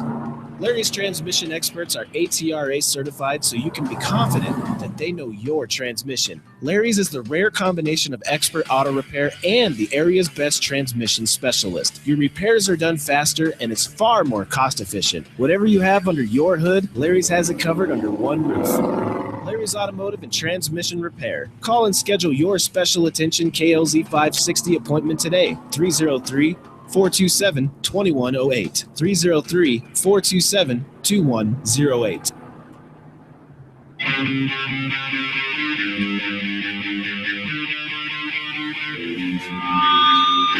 All right, last segment of Drive Radio on this fine Saturday afternoon. I'm your host, John Rush, along with Jeff Kitty from Larry's up in Westminster and Steve from Geno's over in the Littleton area. We've got Andy on the line next. Andy, welcome to Drive Radio. What's happening today? Hey, guys. Good morning. How you doing? Good, sir. What's going on? Hey, 2004 Jeep Wrangler Rubicon. It's got the 4.0 in it. Okay. My power steering pump started making noise, so I replaced it with a remanufactured pump. Okay. Put new brake or new lines in it while I was in there doing that. It's got 130,000 miles. Thought that was a good maintenance thing to do. And now I'm starting to get a little bit of a whine. It's been about 10 days since I put that pump in. And when I turn the wheel into a turn and out of a turn, I get, I'll call it pulsing. Almost feels like there's a wheel out of balance, but that's not what it, when I'm going straight down the road, it's just fine. When I'm just sitting parked and just turn the wheel, I can feel that, or I can hear that pump make noise as well. Okay. And when you did the pump, did you flush the entire system out really well? Did you do a complete new pump, by the way, or was it a rebuilt pump? It was a rebuilt pump. I flushed the whole system. It's got the ATF4 Plus in there. And whose pump did you use, if I can ask? O'Reilly. I would buy. Sorry, I hate to say it this way, but I would put a new pump on it, not a rebuilt pump. I would put a new pump on it. I would not use ATF. I would flush all of that out and put regular power steering fluid in it and see what it does. Really? If you want to add a little bit of BG conditioner to it at the same time, I probably would for the steering gear itself, but I'm afraid I would take that pump off, take it back, go get a good new Napa pump. Okay. Well, the spec from Jeep calls for ATF4. I know. Okay. I would put power steering fluid in it if it were me. Really? That's still a Saginaw gear. I personally, and that's how we used to do them in the shop, so that's exactly how I would do it. Yeah, okay. And if you if you want to use a little bit of the BG power steering conditioner, go ahead and do it. It's not going to hurt anything. Okay. Would I be? It wasn't doing this before. I guess I'm trying to eliminate. Wasn't doing it before because you didn't have the same pump that you have now on it. So, you process of elimination, put a new pump on it. Okay. That's the only thing you've changed. That's it. So that means you go back to the source. That's what got changed. Change it again. Gotcha. With the good stuff. Gotcha. Okay. Sorry, right. just being honest. Yeah. No. All right. All right, Andy. Appreciate it very much. Andy, number 2 from Castle Rock. You're up next. Hi there. Happy Saturday. Hey, thank you, sir. What can we do for you? Hey, I've got a question. I'm done with my dealer maintenance, and now it's up to me to change the oil. It's a Honda CRV 2011 with maybe it's got 65,000 miles on it, but okay. I'll be putting the Mobil 1 in. You should have been done with that dealer maintenance the day you bought it. I know. Sorry, just had to add that in there. Yeah. I'll be putting the Mobil 1 in, and I'm using I've already got the Napa Gold filter. Perfect. And, but I don't know how to reset. You know how there's an indicator on the life of the oil, 60, 80, %. How do I reset that? 2011. Isn't that where you? I think you hold that, leave the key off, and then put it on, and at the same time holding the mileage trip meter. Oh, down. okay. I think that's how you do it. 2011 is a little bit new. There may be a different way. If you want to give me a call on Monday, I'll walk through it. I'll look it up on my computer. All right. Is this Steve? Yeah, it's Steve at 303-794-6700. Okay, Steve at Geno's, right? Yep, Steve at Geno's. You got it. I'll walk you through it. All right. Andy, thanks All right, so much. We appreciate it. We can probably get one more call squeezed in, 303-477-5600. In the meantime, though, Mr. Watley. Sorry, no chair. He's just kneeling in here. But we had enough mics, so there we go. When John's in here, we just walk in and kneel down. Thank you, subjects. Yes. So what is coming up on Sportsman of Colorado? Hey, John, we got Matt Robbins. He's the state public information officer, going to come on. All the leftover tags will be coming out in the next week or so. So you'll be able to look on there to see if you didn't get in for the draw, didn't get what you want, go through that process, how to do that. And then something pretty cool I saw where they're going to be doing a seminar down in Grand Junction. Just if you're out hunting and something bad happens medically, you get a friend, you break a leg, whatever, you burn your hand, just different things that can happen out in the And field. it does. And how to, because when you hunt with older people like I do, since Red's not in here, I got to. It just happens anyways. You got to help him. Yeah, but it can. And so, that's going to be a really good segment, I hope, for the show. And then one thing, one deal I want to tell you, the Lone Tree Vet people. Yes. 10 years. Really? I've been doing business with them. Awesome. My dog is actually going over Tuesday. Awesome. Little gold. Well, not for her. She's got a few little masses, and they got to check them and see what they are. So a little surgery. But I mean, we board her there. So you can vouch for them. And I tell you, when you leave your dog somewhere for a week, that's right. I mean, they're glad to take you through, show you things. They do these doggy play camps where like your dog can go out and play with the other dogs. That's right. Playtime. Man, I could stay there, and it's like a hotel for your dog. And they got swimming deals that they do with It is very cool. I'm telling you, absolutely the best place. I wouldn't consider any other place because, they're very, very reasonably priced too. Got it. Very, very reasonably priced. So, I mean, I can tell you 10 years of history with them. That's awesome. Absolutely. That is awesome. Well, that's really good to hear. And I knew you knew about them, but I didn't know the history was that long. So that is fantastic. And again, as I've said earlier, they've been a supporter, a listener, I should say, to Drive Radio for a really, really long time. I'm in there taking the grand tour, finally get to meet Dr. Bill. And as I'm doing that, he's like, John, I've emailed you about this, several things he rattles off. And in the back of my mind, I'm thinking, yeah, that was like 5 years ago. Really? Wow. I mean, literally, they've been listeners for that long. And so when he rattled all that off, I'm like, that's really great to see somebody that's been a longtime listener now become a supporter of something they really believe in. And here's really what they told me. John, we love what Drive Radio does for the community. Mm-hmm. And yes, we know we'd like to get some business out of this, no doubt. But the reality is we like what you do for the community, so we just want to help. And I'm thinking, how much better does it get than that? That's awesome.